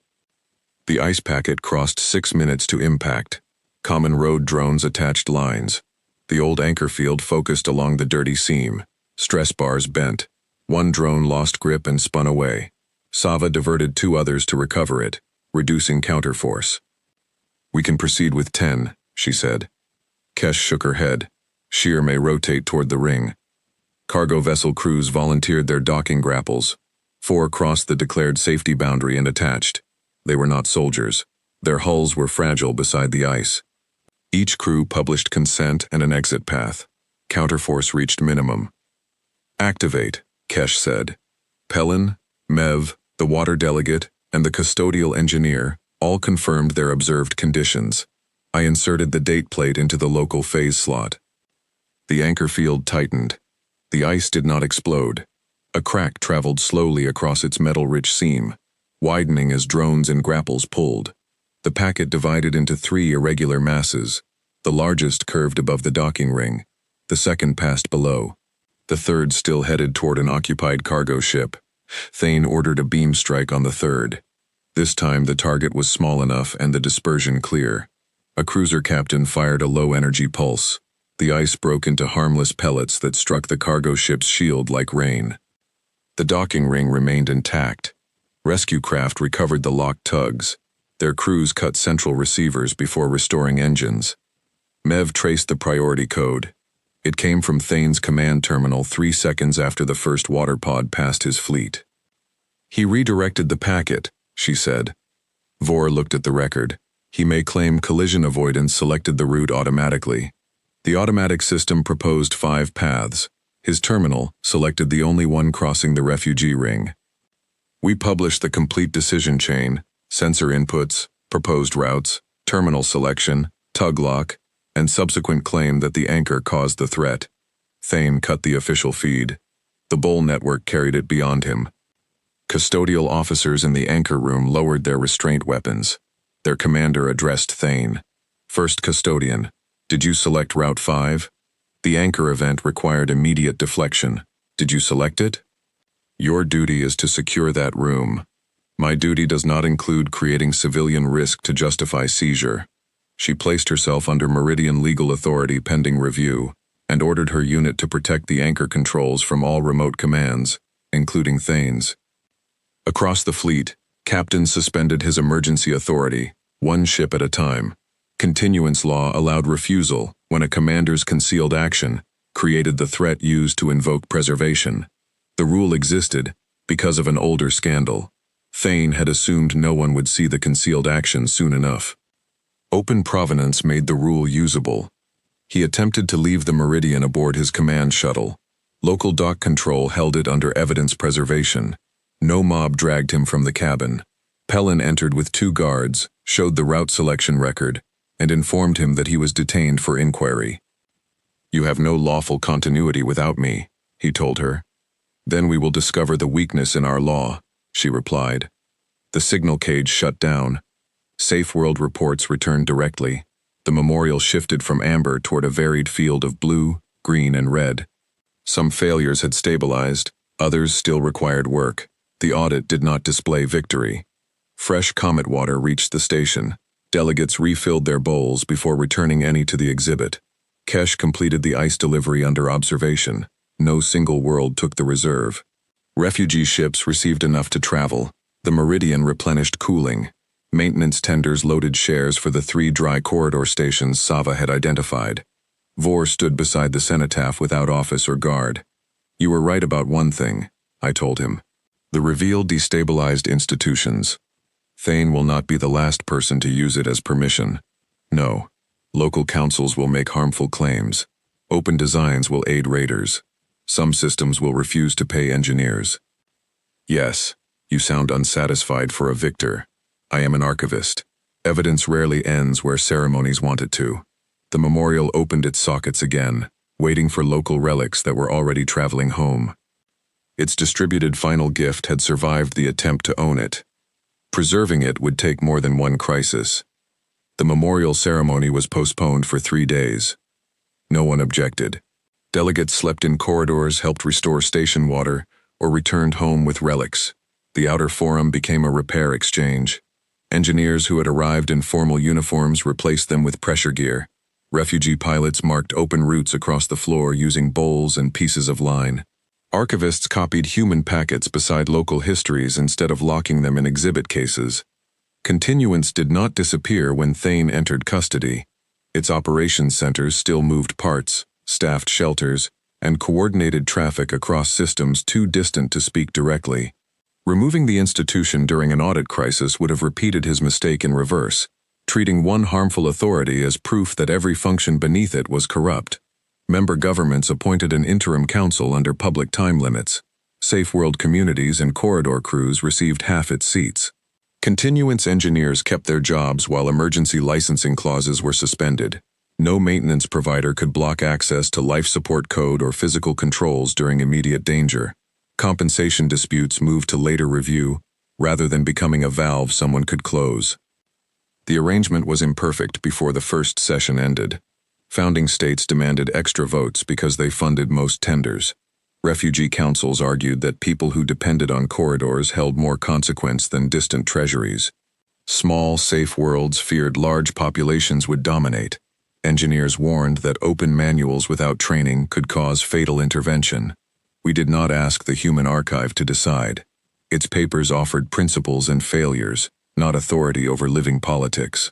We used one method repeatedly: publish the condition, identify who carried each consequence, preserve refusal where possible, and keep decisions traceable to observations. The first emergency charter lasted 30 days. It required revision after actual use. Vor testified about the classified human sites. There were not 43 after all. Once field offices searched outside central categories, they found 198 confirmed human foundations and probable links beneath nearly every safe world. Some local continuance crews had known. They filed irregular origin reports that central archives grouped under recovered pre-founding material and never compared. No official ordered a galaxy-wide erasure, Vor told the inquiry. Each classification avoided a local dispute. The pattern became policy because we stopped asking what the classifications concealed together. He released his office correspondence, including warnings that attribution could threaten custody. He did not portray himself as a reluctant hero waiting for the right moment. He had believed suppression protected lives. When evidence challenged that belief, he first tried to suppress the evidence too. The inquiry removed him from chief authority, but retained him as a witness and archival advisor under supervision. Some delegates wanted permanent expulsion. I argued that losing office and losing the ability to contribute were different consequences. "You are generous," he told me. "No. You know where the hidden catalogs are. Waste would not become justice because I dislike you." He almost smiled. "You learned that from humans? From refugee mechanics who kept your station breathing." Thane's hearing began under Meridian law, with continuance observers and counsel of his choice. The route selection record established that he created an impact risk to justify seizure. His defense argued he intended the packet to pass near, not strike, the refugee ring and expected fleet interception. We did not need to invent intent beyond the evidence. He selected the one path that produced civilian danger, concealed alternatives, and used the resulting threat in public. He also blocked water as leverage and falsified provenance chains. Those acts were enough. The court kept him in secure custody while a wider tribunal formed. His supporters remained free to challenge the memorial records. Several did.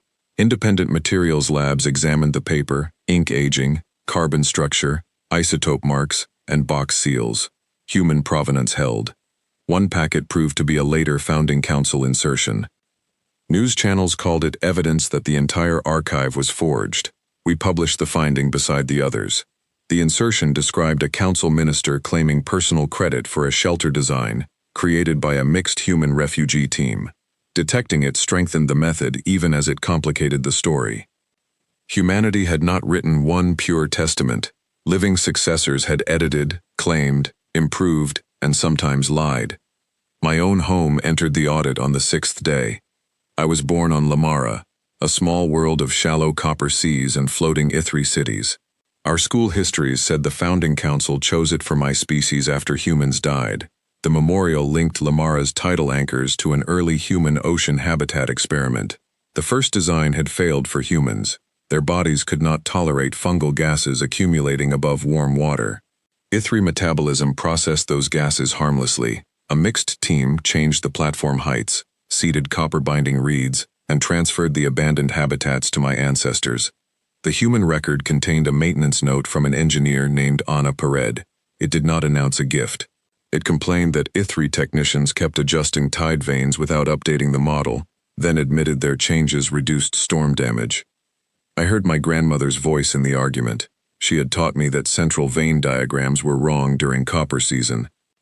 My childhood did not exist because one noble human imagined my species from afar. It existed because failed human shelters, Ithri observation, and shared maintenance became something neither designed alone. I sat in the lower archive and cried through my facial fans until they ached. Vor found me there. He did not offer the formal comfort phrase. He placed a water bowl beside me and waited. I spent my career describing Lamara as a council allocation, I said. That was the surviving record. I also dismissed Tideworker stories because their dates conflicted. The conflict was seasonal notation. I should have compared the veins. Archivists cannot investigate every inherited sentence. No, but we can say which ones we did not investigate. That became the rule of our revised memorial catalog. Each claim displayed evidence, source community, uncertainties, and known suppression. Visitors could trace how a sentence formed. They could also see where no record survived. We restored human names when documents supported them. We did not place a human name on every safe world simply because human foundations existed beneath it. Builders included other species, refugee cooperatives, later continuance crews, and generations of unnamed maintenance workers. The phrase "humanity made our future" was true only if "made" remained a verb carried by many hands. The most difficult records concerned worlds harmed by human decisions. One safe corridor had originally been a military exclusion route that displaced native habitats. A shelter system used environmental data collected without consent. Human emergency locks had once denied passage to species allied with their enemies. The later removal of those locks did not erase who died outside them. Some memorial delegates wanted such records withheld until the galaxy absorbed the positive reveal. We refused. Compassionate legacy did not require clean ancestry. Humanity's final gift mattered because its structures allowed correction, not because every human had been compassionate. The practical audit continued. CASA restored cooling organisms from a backup colony hidden at a neighboring refuge. The crop vaults recovered genetic diversity by comparing seeds held in corridor kitchens. Where refugees had grown varieties, official banks classified as duplicates. Nerith merged water and atmosphere monitoring, while keeping separate councils for operational security. Bryn moved its beacons after live pilots confirmed the new path. These repairs did not happen automatically when the truth emerged. They required funding, labor, argument, and time. The memorial remained a place to compare, not a machine that healed worlds. Several failures could not be reversed. A seed line on Yama was gone. Hara's refugee farms lost one harvest before groundwater returned. The Pale Meridian's comparator gears warped during overheating and needed replacement using a material no current foundry produced. Human plans included the alloy recipe. Modern engineers improved it rather than reproduce it exactly. They added a crystal mesh that made heat paths visible to any observer. Future archivists would not have to infer overload from hidden strain. Kesh insisted the replacement gears carry no maker's seal. Isn't that repeating the erasure? I asked. No. The work record names every team. The gear itself should not decide who may turn it. We kept authorship in open provenance and function free of ownership locks. The distinction became the foundation of the new charter. We called it the Free Survival Accord only after rejecting 32 names that implied a new owner. The accord did not make every blueprint public to every person without limit. Detailed shelter vulnerabilities could endanger residents. Personal biological records remained private. Defensive routes could be delayed while active threats existed. What could not be withheld was the information a community needed to operate, repair, leave, or obtain emergency aid from a system on which life depended. Security restrictions required a visible reason, a duration, and review by people carrying the risk. Maintenance firms retained licenses for skill and safety. Licenses could not become exclusive switches on air, water, refuge, or corridor access. Communities contributed according to capacity, not equal shares. A wealthy founding state paid more into comet anchor maintenance. A refugee ship contributed route observations and labor. Neither payment nor poverty created ownership of the corridor. The agreement protected the right to refuse network participation. A world could isolate its systems, but it could not retain shared backup resources while concealing conditions that affected neighbors. Withdrawal meant accepting the physical consequence, not punishment added by an authority. Every emergency command carried its source observations, transformations, uncertainties, and who authorized the consequence. Summaries remained useful. They could not replace the path beneath them. Vor criticized the first draft from the public gallery. You require disclosure fast enough to expose unverified hazards, he said. Then propose a minimum evidence packet, I replied. He did. His version required a raw reading, instrument condition, local witness, and expected consequence. Kesh added a field allowing mechanics to state that an instrument was unreliable. Sava added a translation into consequences passengers could understand. Thane's former analyst Mev designed transformation logs that protected proprietary model details for a short negotiation period while showing enough method to audit emergency decisions. If no agreement followed, survival-relevant parts entered the commons and compensation moved to arbitration. No one got everything. The accord survived because disagreement altered it in public. 6 continuance states refused to sign. They formed a custodial bloc and claimed the human transfer was void because extinct species could not impose law on successors. We agreed with the second part. Humanity could not impose the accord. Present communities adopted it because the physical network and their own interests supported shared maintenance. The bloc retained access where its residents relied on common systems. It could not be expelled for refusing political allegiance. In return, local users within bloc territory gained emergency access rights through the original transfer clauses their governments already recognized. The first test came when a bloc world suffered a shield failure. Some Accord members wanted to withhold comparator data until the government signed. Sava objected. If free access applies only to friends, it is another alliance lock. We sent the data. Bloc engineers repaired their shield with CASA's help. Their government did not sign afterward. The decision still held. People accused us of rewarding refusal. Survival is not a reward, Kesh said. It is why the network exists.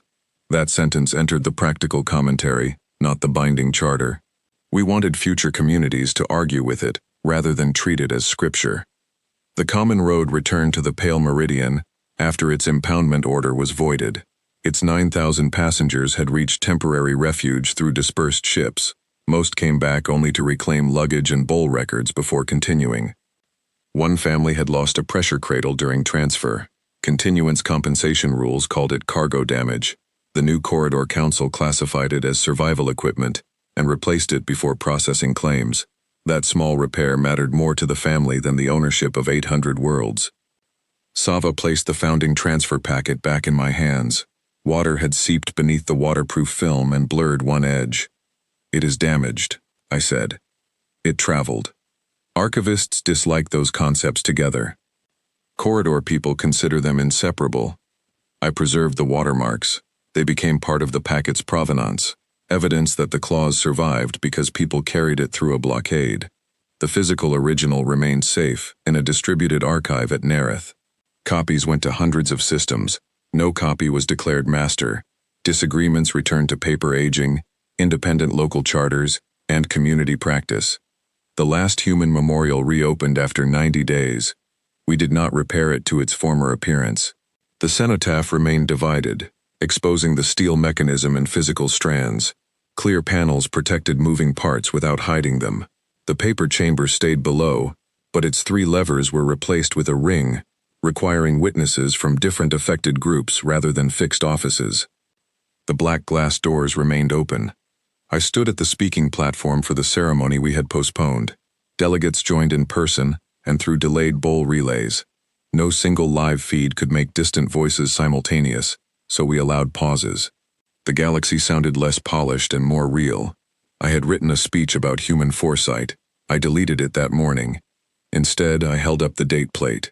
This object was catalogued as an incorrect extinction date, I said.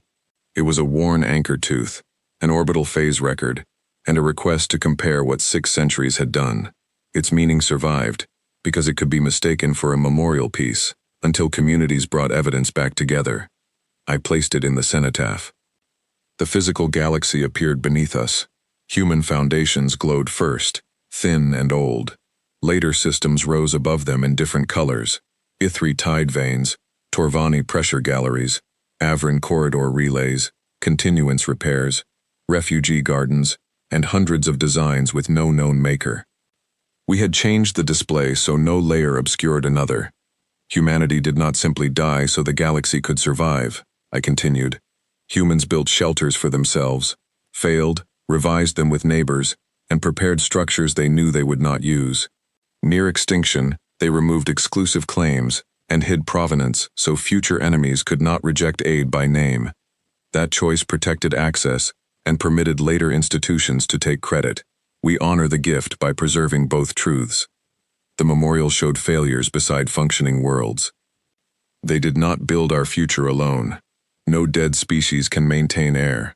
They built conditions under which strangers could continue the work without asking permission from a grave. I stepped away. There was no final human message waiting to play. The silence after my words belonged to us. Kesh approached the Nareth socket and inserted an updated exchange tooth made from the new open design. The mechanism read its wear as too recent for long-term conclusion and marked the data preliminary. People laughed. Sava filled the corridor bowl with water and left it on the memorial edge for whoever arrived next.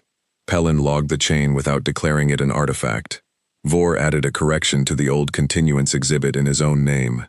The ceremony became a maintenance session. Delegates compared anchor stress, crop diversity, shelter temperatures, and corridor reserves. Memorial visitors who expected reverence found workers arguing over valves. Humanity would probably have recognized the scene. That was my inference, not a fact, and I labeled it accordingly. I left the Pale Meridian for the first time in 18 years. The archive appointed me to coordinate distributed provenance, a title grand enough to conceal that no one knew how the work should function. I refused a permanent central office. My records traveled on the common road, local universities, water bowls, and mirrored paper vaults. Any community could challenge a catalog entry without traveling to the Meridian. Sava gave me a cabin beside the ship's water exchange because, she said, historians should hear the equipment their theories depended on. The common road did not feel like a monument. It smelled of cooking spices, pressure sealant, damp feathers, and too many people sharing air. Families boarded at worlds whose borders had closed and left where councils accepted them. Some remained aboard for years, maintaining the corridor they used. At the first refuge station, I found a human bulkhead beneath 6 layers of later repair. Its original access was wide enough for wheeled stretchers of human size. Avrin crews had raised the ceiling. Torvani mechanics added multi-hand grips. A continuance contractor installed reliable pressure seals. Refugee children covered the inner wall with removable color film. Which layer built the refuge? All of them. The human frame mattered. So did every adaptation that made it usable after humans vanished. I began writing histories as dependency paths rather than lists of owners. The frame carried pressure. Avrin arches carried winged bodies. Torvani grips carried repair crews. Continuance seals carried modern atmosphere. Children carried belonging. which was harder to measure and still real. At Nerith, Kesh showed me Basin 4. The ancient gas galleries curved beneath a copper water sea. Human valves had been built for hands unlike hers, so generations of Torvani mechanics welded extension bars around them. Continuance collars covered those bars, forcing remote control. After the audit, workers removed the collars but kept their sensor modules where useful. "We did not return to human design," Kesh said. "We returned authority to people who can smell when the sea changes." Torvani could detect dissolved gas through facial membranes. Their lived observation entered the new controller beside digital sensors, neither overruled automatically. Nerith's water and atmosphere councils still argued over budgets. Sharing data did not make them one institution. Separation protected against capture, open comparison protected against blindness. The repair preserved both. We found a human maintenance alcove behind the southern gallery. Someone had scratched small height marks into its wall. They recorded children growing over 12 years. The last mark ended below adult height. No document named them. The Ember Swarm reached Nerith's original human settlement before evacuation completed. Kesh stood beside the marks. "Do we preserve this?" "Ask the people who use the alcove." Workers chose to cover the marks with clear sealant rather than remove the wall. They did not turn the gallery into a shrine. Tools remained beneath it. Mechanics leaned ladders against the protected surface when valves failed. Memory lived beside work. On Casa, I documented the cooling organisms human designers had classified as contamination during early trials. A non-human microbiologist convinced them to keep one well untreated. That well seeded every modern shelter after the audit. The record named her Jesh Tir, a species once excluded from the human military alliance. Her decision saved people whose ancestors might have considered her an enemy. The memorial added her layer. At Old Tiri, crop keepers disputed our claim that human vaults began their system. Their oral histories credited migrating cooks who carried seeds in spice bundles. Material analysis supported both. Human vault chambers preserved storage climate. Refugee kitchens preserved varieties, the formal inventory discarded. We revised the exhibit title from Human Seed Network to Shared Survival Ecology. Some human admiration groups accused us of diminishing the dead. They wanted statues on every safe world, and human names on every corridor. I answered with the founding negotiation. Humans themselves rejected permanent ownership marks. Honor that recreated the claim they removed would betray the design. Other groups called all human provenance propaganda and destroyed exposed tool marks. We preserved images, not by seizing sites, but by working with communities willing to document. Free access included the ability to reject memorial culture. It did not include falsifying physical evidence without challenge. The hardest security test came 9 months after the reveal. A vessel entered the Bryn corridor using open refuge clearance. It claimed life support failure and requested priority water. Its identity registry matched no signatory government. Under old continuance practice, the corridor would deny entry until political verification. Sava argued that the ship's condition should determine emergency access. Bryn authorities opened a slow path while publishing mass, thrust, air loss, and proposed assistance. Physical observations conflicted. The vessel reported 1,200 occupants, but its heat output matched fewer than 200. Its claimed air leak did not alter rotation as escaping mass should. It refused passive sensor drones, citing privacy. Open access did not require believing every claim. Bryn offered water pods delivered to an exterior clamp with no crew exposure. The vessel demanded docking. Corridor peers reviewed the consequence and denied docking while preserving remote aid. The ship accelerated toward the refuge station. It was a raider tender carrying boarding craft. Human identity locks would have denied it earlier, along with genuine refugees from unrecognized systems. The new process judged behavior. Bryn anchors widened exclusion. Cargo ships moved clear. Refuge drones released water pods along a path that pulled the tender away from inhabited docks if it pursued them. It did not. Its boarding craft launched. Local defense vessels disabled their engines with precise beams after publishing firing arcs and evacuation paths. No fleet annihilated the raiders. Crews surrendered when life support became the only open system remaining. They received air, medical care, and legal custody. Refuge access did not become impunity. The incident strengthened the accord, because we published what failed. Bryn took too long to resolve conflicting heat readings. Privacy procedures lacked a rapid, independent review. Cargo crews did not receive warnings in enough languages. We fixed those problems without adding allegiance locks. Thane's supporters had predicted the first hostile use would prove open corridors impossible. Instead, it proved that safety could examine conduct without assigning danger by ancestry. The raider captain asked why we gave his crew air after they tried to seize the station. Sava answered, "Because an airlock that closes for enemies eventually needs someone to define enemy. We can restrain you without making breath a verdict." The line spread through broadcasts as if she had prepared it for history. She had said it while repairing a water coupling, and swore at me when I quoted her without mentioning the leak. I added the leak. The distributed archive grew untidy. That untidiness became one of its protections. No central editor could smooth every account into legitimacy. Contradictions remained linked. Local records could be wrong. Comparisons made them correctable. The extinction date remained unresolved. Our old history placed humanity's last confirmed population aboard a containment fleet near Sol. The memorial plate differed by 1 day because of comet phase, not because the accepted date was necessarily right. News channels asked whether humans might have survived elsewhere. Treasure fleets searched hidden foundations for sleeping colonies and preserved mines. They found none. I insisted our exhibit say, "Absence of evidence, not proof of universal absence." The distinction did not support a resurrection story. 6 centuries of searches, biological records, and network audits made living human populations extraordinarily unlikely. Their legacy did not need descendants waiting to claim it. The paper archive contained coordinates for the final Ember station beyond Sol's former outer planets. Continuance had classified the region as residual weapon hazard.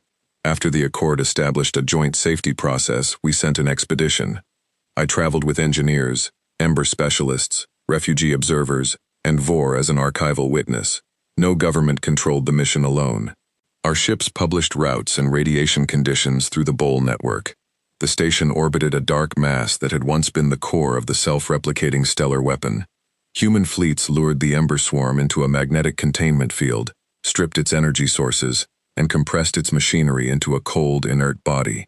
The process consumed Sol's inner system and exposed crews to radiation no shield could fully stop. This was the sacrifice memorial histories remembered. They remembered it incompletely. Containment did not occur in one heroic battle. Human teams spent 43 years reducing the swarm. Some ships withdrew to safe worlds. Others rotated crews through short lethal exposures. Non-human allies carried fuel and evacuees until the field became too unstable for their drives. The last human population remained because their older engines could operate inside the interference, not because humans alone possessed courage. The final station held no bodies. Crews had recycled organic material into life support as supplies failed, a practical choice that left little for burial. Personal names survived in shift rosters. The last entry occurred 16 hours after the accepted extinction date. A systems technician recorded a failed coolant pump. That was humanity's final confirmed message. No farewell. No declaration that the future belonged to us. A pump designation, temperature rise, repair attempt, and note that a bypass held. The bypass still held. Vor stared at the simple maintenance line. The memorial says their final words blessed the safe worlds. The founding council wrote that 2 generations later, people will hate this. Some will. A failed pump is not enough for extinction. It was enough for the person trying to keep others alive another hour. We found the reason human attribution disappeared in a lower transmitter room. During the final years, the containment station continued sending network revisions.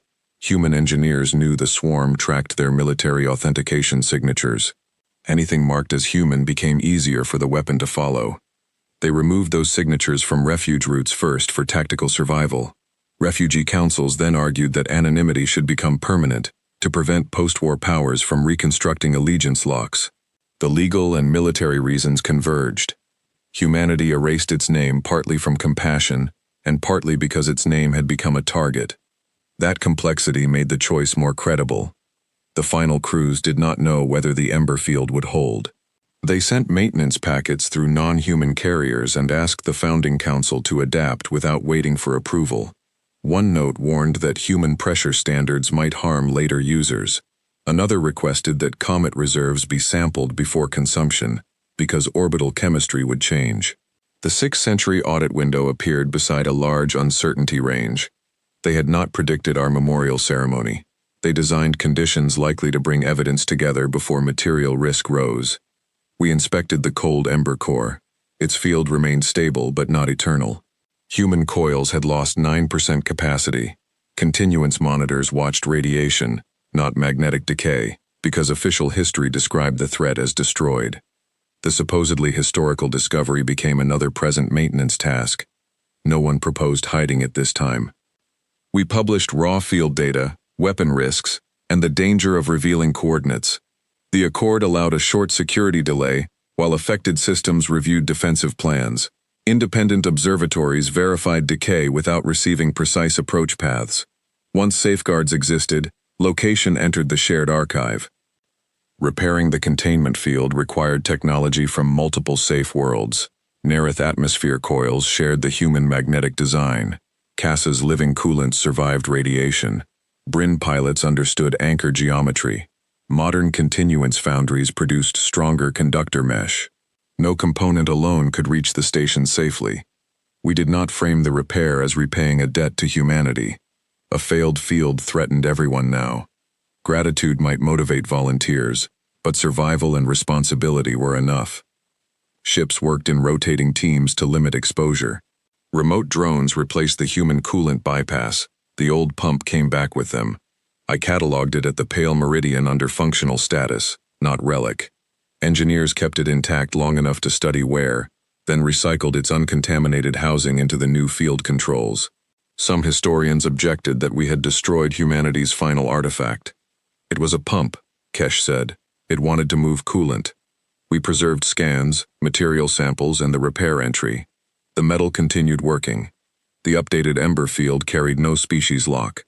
Its command required independent observations from containment crews, nearby systems, and corridor communities exposed to failure. Emergency shutdown paths were public. Weapon-capable settings required more witnesses and could not be activated from the memorial. Humanity's last machine joined the commons its crews had prepared. When we revised the extinction record, we dated the last confirmed human activity, 16 hours after the old memorial claim. We did not call the coolant entry final words. We called it the latest surviving record, and left room for new evidence. The cenotaph inscription changed. It no longer said humans ended here. It said evidence ended here, while work continued elsewhere. No one could translate that sentence into every language without changing its meaning. We displayed the underlying records beside it. Thane's tribunal concluded while I was at the Ember Station. He was convicted of abuse of emergency authority, evidence falsification, resource coercion, and creating civilian danger. He retained counsel, appealed the route selection interpretation, and challenged meridian jurisdiction. The appeal remained open. Institutional consequence mattered more than a dramatic sentence. Continuance separated emergency operations from archive custody. Safe world controllers gained physical local access. Fleet captains could require provenance before enforcing infrastructure seizure. Custodial security became accountable to a council that included corridor and resident representatives. None of those reforms guaranteed a future without another Thane. They made his path harder to conceal. Vor chose not to seek restoration as chief curator. He led a project reviewing classified pre-founding sites with local archivists. Every release carried his earlier suppression decisions beside the recovered evidence. My name will become a warning, he told me. Perhaps. You could say something kinder. Warnings can keep people alive. They are not the only thing you are. He accepted the incomplete comfort. I returned to Lamara after the Ember repair. My grandmother had died long before the reveal, but her tied platform remained above the copper sea. Mechanics had removed a continuance collar from its oldest vein and found human numerals beneath Ithri welds. The vein still turned badly during copper season, exactly as she remembered. Children from the floating city gathered while workers opened it. They expected a secret human device. Inside was a corroded bearing and 6 generations of repair shims. One child looked disappointed. Is that all? That is 600 years of people preventing the platform from falling, I said. She considered the bearing with new respect. We replaced it with an ITHRI design based on present sea chemistry. The human numerals remained on the housing. My grandmother's unofficial shim pattern entered the maintenance record under her name. For the first time, the history of my home included both. Lamara's council asked whether the tide platforms should join the Free Survival Accord. Some residents saw no need. Our seas were stable. Continuance had never denied us parts. Joining required publishing storm data that fishing cooperatives considered valuable. Others argued that Nereth's atmosphere models depended on our gas cycles, and that we had used corridor comet reserves for centuries. The vote failed the first time. Accord supporters did not threaten to cut Lamara from shared systems. They published what withdrawal meant: slower access to peer comparison, separate payment for emergency anchors, and no voice-over data neighbors derived from our tides. Fishing cooperatives negotiated privacy for exact harvest locations, while agreeing to release gas patterns. The second vote passed narrowly. I found the process reassuring. If revelation made every world join in gratitude, we would have built a faith, not a commons. Our first contribution was grandmother's copper season vein correction. Nereth used it to improve a dissolved gas model. In return, its pressure mechanics found that Lamara's floating cities had been compensating for a slow anchor tilt with increasing fuel. The tilt was not urgent. It entered the audit as a long-term repair instead of becoming a future surprise. The human foundation had linked our worlds physically. Open comparison made the relationship chosen. I spent another year traveling between archives. We uncovered no master plan because none existed. Human safe world projects competed for resources, used incompatible versions, and often failed to communicate.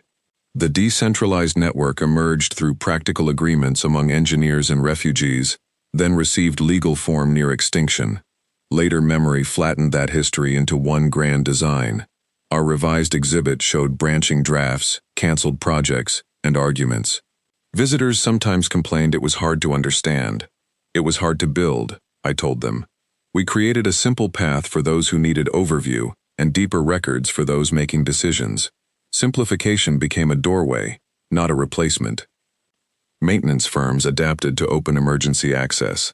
Some collapsed because their business depended on exclusive locks. Others prospered by selling skill, reliability, training, and tools communities chose to use. Safe worlds pooled funds for work no single population could afford. Engineers received credit without the ability to close air when invoices were disputed. The Accord established an emergency compensation floor so crisis labor did not become unpaid duty. Refugee crews could claim route observations as contribution. Local knowledge stopped being a free resource extracted by central models. Sava remained suspicious of every form. You have turned leaving water in a bowl into 17 fields, she said. Only 6 are required. That is how 17 begins. We removed 3. The balance between traceability and burden became another maintenance problem. Pellin became chief of Meridian Preservation Security, after an election among station residents and archive staff. Her officers trained to protect exit paths, evidence access, and life support before ceremonial objects. Weapons remained. So did detention authority. What changed was the order in which harm was considered. The first time protesters occupied the memorial, several archivists demanded removal to protect the floor. Pellin placed clear covers over delicate strands and let the occupation continue. When one protester tried to cut a socket, officers restrained that action without clearing everyone. Security learned to distinguish presence from damage. The protesters were descendants of species displaced by early human safe world expansion. They wanted their losses visible beside the gift. We added their records after material review. Some claims lacked surviving physical evidence. We displayed them as testimony with that limitation, rather than requiring certainty from people whose archives had been destroyed by those in power. Human admiration groups called the addition anti-human. Displaced communities called it late. Both were true descriptions of feeling, not evidence against the record. The memorial became less beautiful every month. Transparent repair mesh crossed the floor. Sockets carried adapters made by different species. Water stains marked the cenotaph where delegates poured their rations. The date plate bore a new scratch from the anchor room. We preserved the scratch rather than polish it away. Visitors still felt awe. Now they could also see use. 2 years after the reveal, an unknown condition request reached a corridor bowl near Old Tiri. It came from a world outside every safe world registry. The message included atmosphere pressure, crop loss, and tool images bearing human manufacturing rhythms. Its senders called the planet Damar, and said their ancestors had lived beneath a sealed sky for 5 centuries. Their long-range transmitter had only recently been repaired. Treasure fleets prepared to claim a lost human world. The Damar residents were not human. They descended from 3 refugee species whose records began after humanity's extinction. Their climate lattice had no known external maintenance and was failing.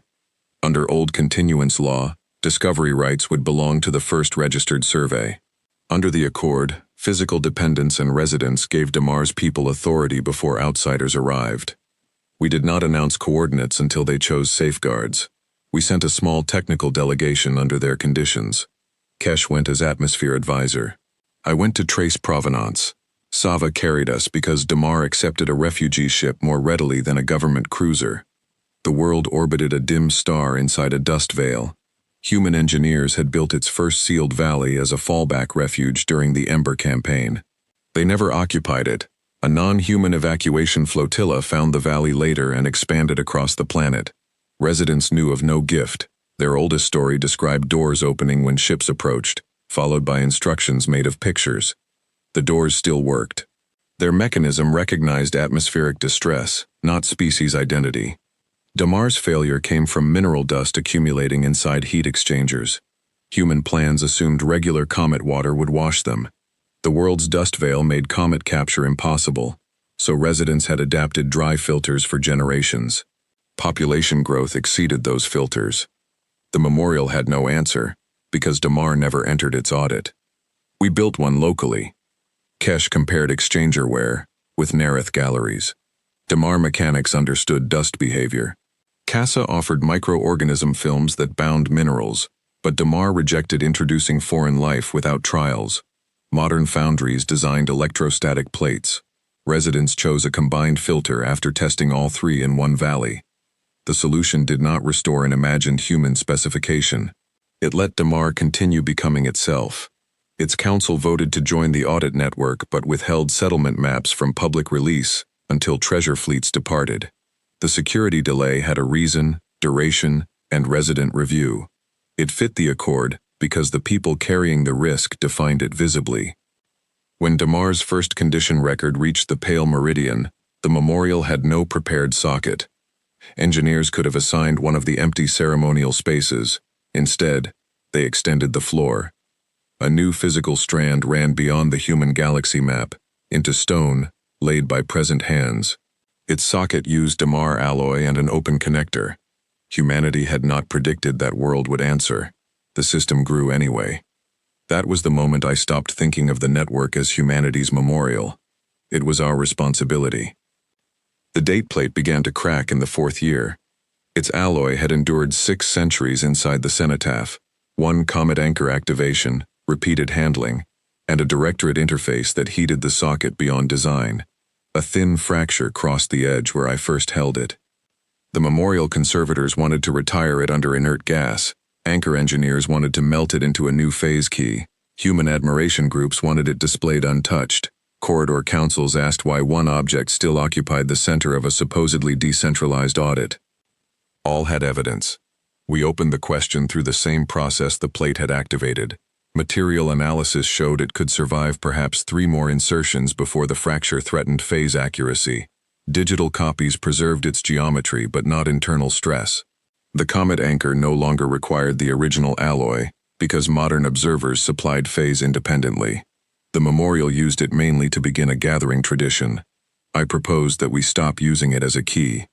Vor objected from the archive review table. Without a physical opening act, future ceremonies will become speeches. Then use water conditions, reliquware, or whatever matters at that audit. Making one plate permanent turns historical accident into authority. Wanted the metal reused in a comparator gear. Sava wanted it carried along the full corridor once, collecting provenance from every bowl station. Damar's council suggested dividing it, which horrified the conservators and interested me. We did not vote immediately. For 1 year, the date plate traveled aboard the common road. It visited Nerith, Casa, Old Tiri, Damar, Lamara, and hundreds of smaller stations. Local communities did not touch it if they preferred not to participate. Those that did added no inscription. They recorded condition beside it: water chemistry, shelter load, crop diversity, unresolved repairs. When it returned, the plate carried microscopic dust from the whole network. We placed it in the lower paper archive, not as a master key but as one traveled witness. The crack remained visible. A new blank coupling occupied the cenotaph. Any community could begin an audit by attaching a present condition record. The first to use it was a school maintenance group from Lamara. The child who had once asked whether a corroded bearing was all humanity left had become one of its students. Her name was Erie Tess. She brought a vein shim shaped from modern Ithri alloy and inserted it into the blank coupling. "The platform turns badly during copper season," she said. "We changed the bearing, but the model still predicts less drag than workers feel." The memorial linked her observation to Nerith gas records, Damar dust filters, and old human tide experiments. It did not reveal a hidden answer. It asked whether suspended copper organisms altered surface tension. Erie looked at me. "Do they? We do not know." Then why did the memorial ask? Because similar systems make that possibility worth testing. What if it is wrong? Then your test improves the network. She smiled at the chance to correct a machine older than her species' cities. Lamara's mechanics ran the experiment. Copper organisms did increase drag, but only when 2 seasonal currents overlapped. My grandmother's shims had compensated without knowing the molecular cause. The new model credited both field practice and later explanation. Erie's vein record remained in the socket for a week, then returned home. The memorial center stood empty again. That emptiness became my favorite part. No crown, archive, species, or relic remained permanently entitled to speak first. I grew older in the work. Ithri aged slowly until our sensory fans began losing color. Mine faded from blue to gray over the decade after the reveal. Younger archivists took over field travel. They challenged my catalogs, found human provenance I missed, and corrected dates I had defended. One discovered that a corridor I attributed to human evacuation engineers had actually been surveyed by pre-human Avran migrants. Humans widened and anchored it later. I issued the correction under my name. "Does it embarrass you?" Erie asked. "Yes, you sound pleased. Embarrassment with better evidence is an archivist's proof of life." She decided not to become an archivist. She became an anchor mechanic, and continued correcting me from a more useful distance. The Free Survival Accord changed too. Its 30-day emergency charter became a permanent structure only after 6 revisions. Corridor communities gained stronger representation. Maintenance firms secured predictable compensation. Security delays received independent clocks that could not be reset by the authority invoking them. Communities added exit rights and mutual obligations unforeseen in the human founding papers. The custodial block remained outside, then joined specific technical sections without accepting political review. That partial participation annoyed everyone and kept shields working. We recorded the distinction. Thane's appeal reduced one evidence falsification count because the tribunal had applied a later archival definition. His other findings remained. Some people saw the reduction as weakness. I saw a system willing to correct even when the corrected person had tried to control it. He never expressed regret in any public record. The accord did not depend on his transformation. Vor eventually left the Pale Meridian for a teaching post on Old Tiri. His final seminar was called Preservation After Ownership. Students reported that he spent the first session explaining why the title was incomplete. I attended through a delayed bowl relay and sent 17 objections. He answered 12. The memorial continued receiving visitors who wanted a simpler story. Some asked where humans had hidden the master plans. We showed them work orders distributed among worlds. Some asked whether humans engineered every modern species' survival. We showed them local layers. Some asked why humanity chose us. We explained that humans did not know most of us. They prepared systems open enough for strangers. That answer disappointed people who wanted to feel selected. It comforted others. Compassion aimed at unknown people did not require worthiness in advance. The crop vaults created the most difficult ownership case after the Accord. Old Thierry's refugee kitchens had preserved thousands of seed varieties official banks classified as redundant. When the 6th century audit exposed declining diversity, those seeds became essential to restoring harvest resilience across 12 safe worlds. A biotechnology firm offered rapid propagation. The kitchens refused. The firm argued that without its reactors, several worlds would lose a planting season. The kitchens could not scale seed fast enough alone. Continuance law would once have granted emergency exclusivity as payment for capacity. The Accord prohibited withholding survival material, but protected compensation for new labor. Both sides accused the other of using hunger as leverage. I joined the review because provenance determined which varieties belonged to whom. The firm expected the human vault record to show original ownership. It did not. Human banks received seeds from farmers, refugee ships, wild ecosystems, and trades whose terms rarely survived. Later kitchens crossed varieties and kept them alive, through practice no bank recorded. No one held a clean title. We changed the question from who owned the seed to which contributions could be used to control access. The kitchens held physical stock and cultivation knowledge. The firm held rapid reactors and technical staff. Hungry worlds held the consequence. None could impose an exclusive answer on the others. They agreed to open emergency propagation recipes and pay the firm through a shared recovery fund. Kitchens appointed observers inside the reactors and retained authority over culturally sensitive varieties. Propagated seed could not carry sterile traits or license locks. Worlds receiving it contributed later harvest samples back into diversity pools. The arrangement worked for 9 varieties and failed for a 10th. The 10th seed required smoke chemicals from an extinct forest ecosystem. Firm reactors produced healthy-looking plants that did not flower. Kitchen growers knew an old roasting practice triggered them but could not explain why.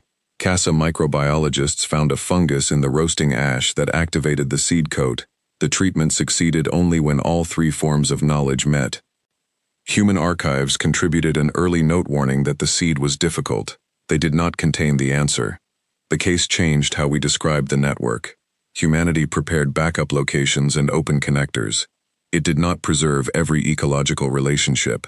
Refugee kitchens carried some. Living growers reconstructed others. Future resilience belonged to interaction, not storage alone. It also changed compensation. The firm earned payment for reactors without owning seed descendants. Kitchen cooperatives received support for years of preservation, usually called informal. CASA's fungal archive joined the shared pool under consent terms. Worlds that could not pay still received planting stock and contributed observation after harvest. Critics called the arrangement inefficient. It was. Negotiation took longer than signing one exclusive contract. It also avoided placing 12 worlds next harvest behind one company's switch. The director of that firm later joined the Accord's maintenance council. She admitted exclusivity had seemed like the only way to justify investment, because older institutions offered no reliable shared payment. Open access needed financing, not moral expectation that skilled people work for free. We built a corridor fund, supported by safe world levies and usage-based contributions. Its accounts remained public down to model transformations. Fraud appeared in the 2nd year. A shelter authority inflated maintenance hours. Local workers exposed it because they could compare records. The fund recovered most of the payment and revised review without closing access. No institution stayed pure by design. It stayed correctable through evidence and consequence. The phrase entered my teaching and returned years later as an accusation. A student found that the distributed archive favored communities with strong transmitters and trained catalogers. Remote oral histories arrived late or not at all. Our supposedly open evidence system reproduced an older inequality. What traveled easily looked more certain. We created mobile archive crews and low-bandwidth formats, but I resisted giving testimony equal weight to physical measurement in engineering decisions. The student challenged the false choice. A pressure claim still needs a gauge, she said. A claim that someone was denied the gauge may survive only in memory. Different questions require different evidence. She was right. We revised catalog displays to show why a source type fit a claim instead of ranking all sources on one scale. Oral records could establish experience, sequence, and institutional behavior. Material traces could establish alloy or pressure. Each could challenge where the other remained silent. That revision uncovered another suppression in my own work. During the Memorial Crisis, I described cargo vessels as voluntarily surrounding the common road. Interviews showed that some crews acted after refugee passengers threatened to occupy their bridges if captains obeyed Thane. The ship's formal logs called the action a command decision. I had repeated the formal version because it came with precise times. We added the passenger testimony. Captains disputed it. Both records remained linked. The defensive ring had been cooperative and contested at once. Humanity's reveal taught us to distrust erasure. Living with the lesson meant discovering our own. The Memorial School changed its admissions after that review. Previously, students needed Central Archive credentials and fluency in 2 catalog languages. The rules favored officials from worlds already visible in the record. New apprentices could qualify through local maintenance knowledge, oral history stewardship, translation, or demonstrated community trust. Not every apprentice became an archivist. Some returned home with tools for recording repairs. Others taught Central scholars how not to damage a pond while sampling it. One group studied the water bowls. For 6 centuries, official conservators had scrubbed bowls before display to prevent biological decay. Corridor crews cleaned them lightly, leaving mineral film because it helped travelers judge water. The memorial invitation had specified unaltered deposits, but our preservation teams almost erased those deposits while preparing the ceremony. Only Sava's argument stopped them. The students traced earlier memorials and found that bowls displayed in central halls had been polished, while ones kept at refuge stations retained data. Our archive had valued visual purity over function and destroyed evidence generation by generation. We could not recover the lost layers. We changed practice. Bowls were sampled before cleaning, and communities decided how much useware to preserve. Some wanted sanitary restoration. Others kept deposits. The catalog recorded the choice rather than pretending one conservation standard fit all. That lesson reached spacecraft museums, seed collections, and shelter ruins. Preservation became negotiation between future evidence and present use. I encountered the hardest version at a failing human bridge on Casa. The bridge connected 2 shelter districts and carried original tool marks from the first builders. Metal fatigue made it unsafe. Historians wanted supports added around the human span. Engineers said the entire deck must be melted and recast. Residents used it daily. We documented tool marks, sampled alloy, and removed one short section for archive. The rest became new structural metal. Children crossed the replacement bridge within a month. An admiration group accused us of destroying heritage. A shelter elder answered, "A bridge that kills walkers preserves nothing." The new deck carried a narrow, transparent strip showing mixed grains from original and modern alloy, not enough to weaken it, enough to make continuity visible. Our memorials became less concerned with untouched objects and more concerned with traceable change. That did not mean every artifact returned to use. Fragile paper stayed sealed. Personal human letters remained under privacy terms where named recipients could still be identified through other species. Military coordinates stayed protected when present danger justified it. We argued case by case. People asked for a universal rule because casework was exhausting. The network's universal rule was that exhaustion did not transfer consequence to whoever offered the easiest answer. Even that needed limits. Emergencies demanded action before complete consultation. The accord permitted temporary choices by the people physically present, required them to record uncertainty, and returned authority to affected communities as soon as communication recovered. We tested that rule during a magnetic storm at Nareth. Kesha's team closed 2 galleries before water councils answered. They published readings and reopened one when peer data showed less risk than expected. Review criticized the second closure as unnecessary but upheld the first. No one demanded that workers wait for permission while pressure fell. Correctable authority was not absent authority. The phrase mattered during every later emergency. It kept the accord from becoming a monument to hesitation, and kept rapid action from becoming permanent ownership. My profession changed its oath in the same period. The old oath promised to preserve records from corruption and public passion. It assumed danger came from outside the archive. The new oath also named withholding, context removal, false certainty, and preservation that destroyed living use. I helped draft it and distrusted the finished language immediately. Oaths become dangerous when recitation replaces judgment. We required every new archivist to challenge one clause using a real case. Students found conflicts faster than instructors expected. Protecting personal privacy could conceal institutional abuse. Publishing provenance could expose vulnerable witnesses. Keeping an original object could deny communities material needed for repair. There was no clean hierarchy among those harms. The oath became a promise to show the conflict, seek affected voices, and record why one consequence was accepted over another. It did not make archivists neutral. It made our choices traceable.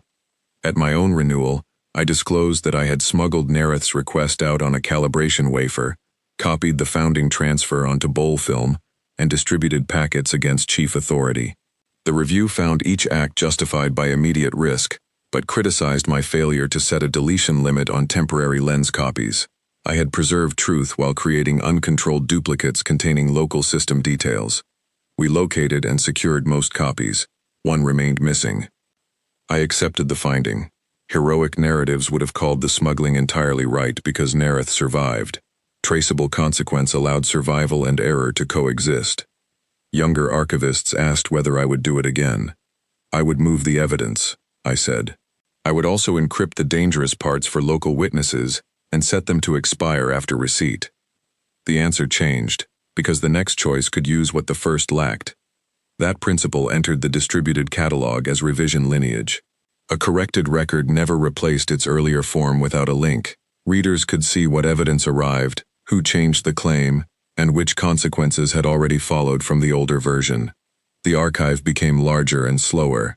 It also became harder to weaponize with one perfect quotation. Anyone invoking a record had to accept the path that produced it. When schools taught the human reveal, students received my original exhibit sentence beside its corrections. They saw how an archivist could preserve a false history without inventing any fact, merely by inheriting categories and failing to compare. My embarrassment became part of the lesson. I could think of no more appropriate memorial contribution. Students did not have to forgive the error before learning from it. They had to keep the evidence accessible, the correction visible, and the next question possible. On the 10th anniversary of the reveal, we held no special celebration. The date had become politically useful, and useful dates easily become claims. We scheduled a normal network review. I returned to the central hall before the doors opened. The cenotaph still bore the original mistranslated sentence under a clear cover. Humans ended here. Their sacrifice made the safe worlds possible. We preserved it as evidence of what we once believed. Beside it stood the revised claim with its sources. The physical galaxy beneath the floor had expanded beyond the original boundary. New sockets ran into the forum walls and along public corridors. Some represented worlds with human foundations. Others did not. The network linked condition, not ancestry. I carried a bowl of water from Lamara's Copper Sea, filtered for visitors but retaining its mineral signature. I placed it on the memorial edge. The doors opened. Mechanics entered before dignitaries. Refugee crews followed. Students carried local condition records. Government delegates came with advisors who actually operated the systems they discussed. Custodial observers arrived from worlds still wary of the Accord. No one surrendered weapons merely because the room was sacred, but all published their safety settings. The audit began with a failure. A shelter on the edge of Damar reported a pressure drop after installing an open design seal copied from CASA. Its local council blamed defective shared plans. The manufacturer blamed installation. CASA engineers blamed incompatible dust. 10 years earlier, those accusations might have closed access while authorities protected liability. Now the shelter published raw pressure, seal batch, dust chemistry, installation images, and who was inside. The memorial linked them to Damar's earlier filter trials. A mechanic noticed that the seal's crystal mesh carried electric charge in mineral dust. It attracted grains until the edge could not close. The manufacturer offered a coating. Damar tested it on one door. Pressure held. Other shelters waited for confirmation rather than applying it blindly. The socket turned amber to indicate monitoring. No one applauded. People went back to work. I stood beside the empty central coupling, and thought about the technician at the Ember station recording a coolant bypass, while humanity ended around them. They could not know a Damar mechanic would one day correct a shelter seal through a network built on their connectors. They did not need to know. Their final gift was not certainty about us. It was room for us to matter. Sava, older and missing feathers along one wing, joined me by the water bowl. You are making a memorial face. I am an archivist in a memorial. You are about to say something that sounds final. Nothing is final. Better. She drank from the bowl, refilled it from a public tap, and left it for the next arrival. A young delegate approached the cenotaph. His species had evolved after human extinction, through adaptation to a safe world's engineered seas. He asked the question visitors always asked. Why did humans build all this if they knew they would die? I could have answered with the final containment, the hidden charters, or the hope written into 6th century maintenance ranges. Those were parts of the record. They did not build it only because they were dying, I said. They built because people needed air, water, shelter, and a road. Later, when they knew they would not remain, they chose not to close what they had begun. Was that their future? I looked down at the layers beneath the floor. Human lines glowed under Ithri veins, Torvani valves, Avrin roots, refugee gardens, continuance repairs, Damar filters, and new strands with no connection to humanity at all. It became ours, I said. The young delegate placed a condition record in the empty coupling.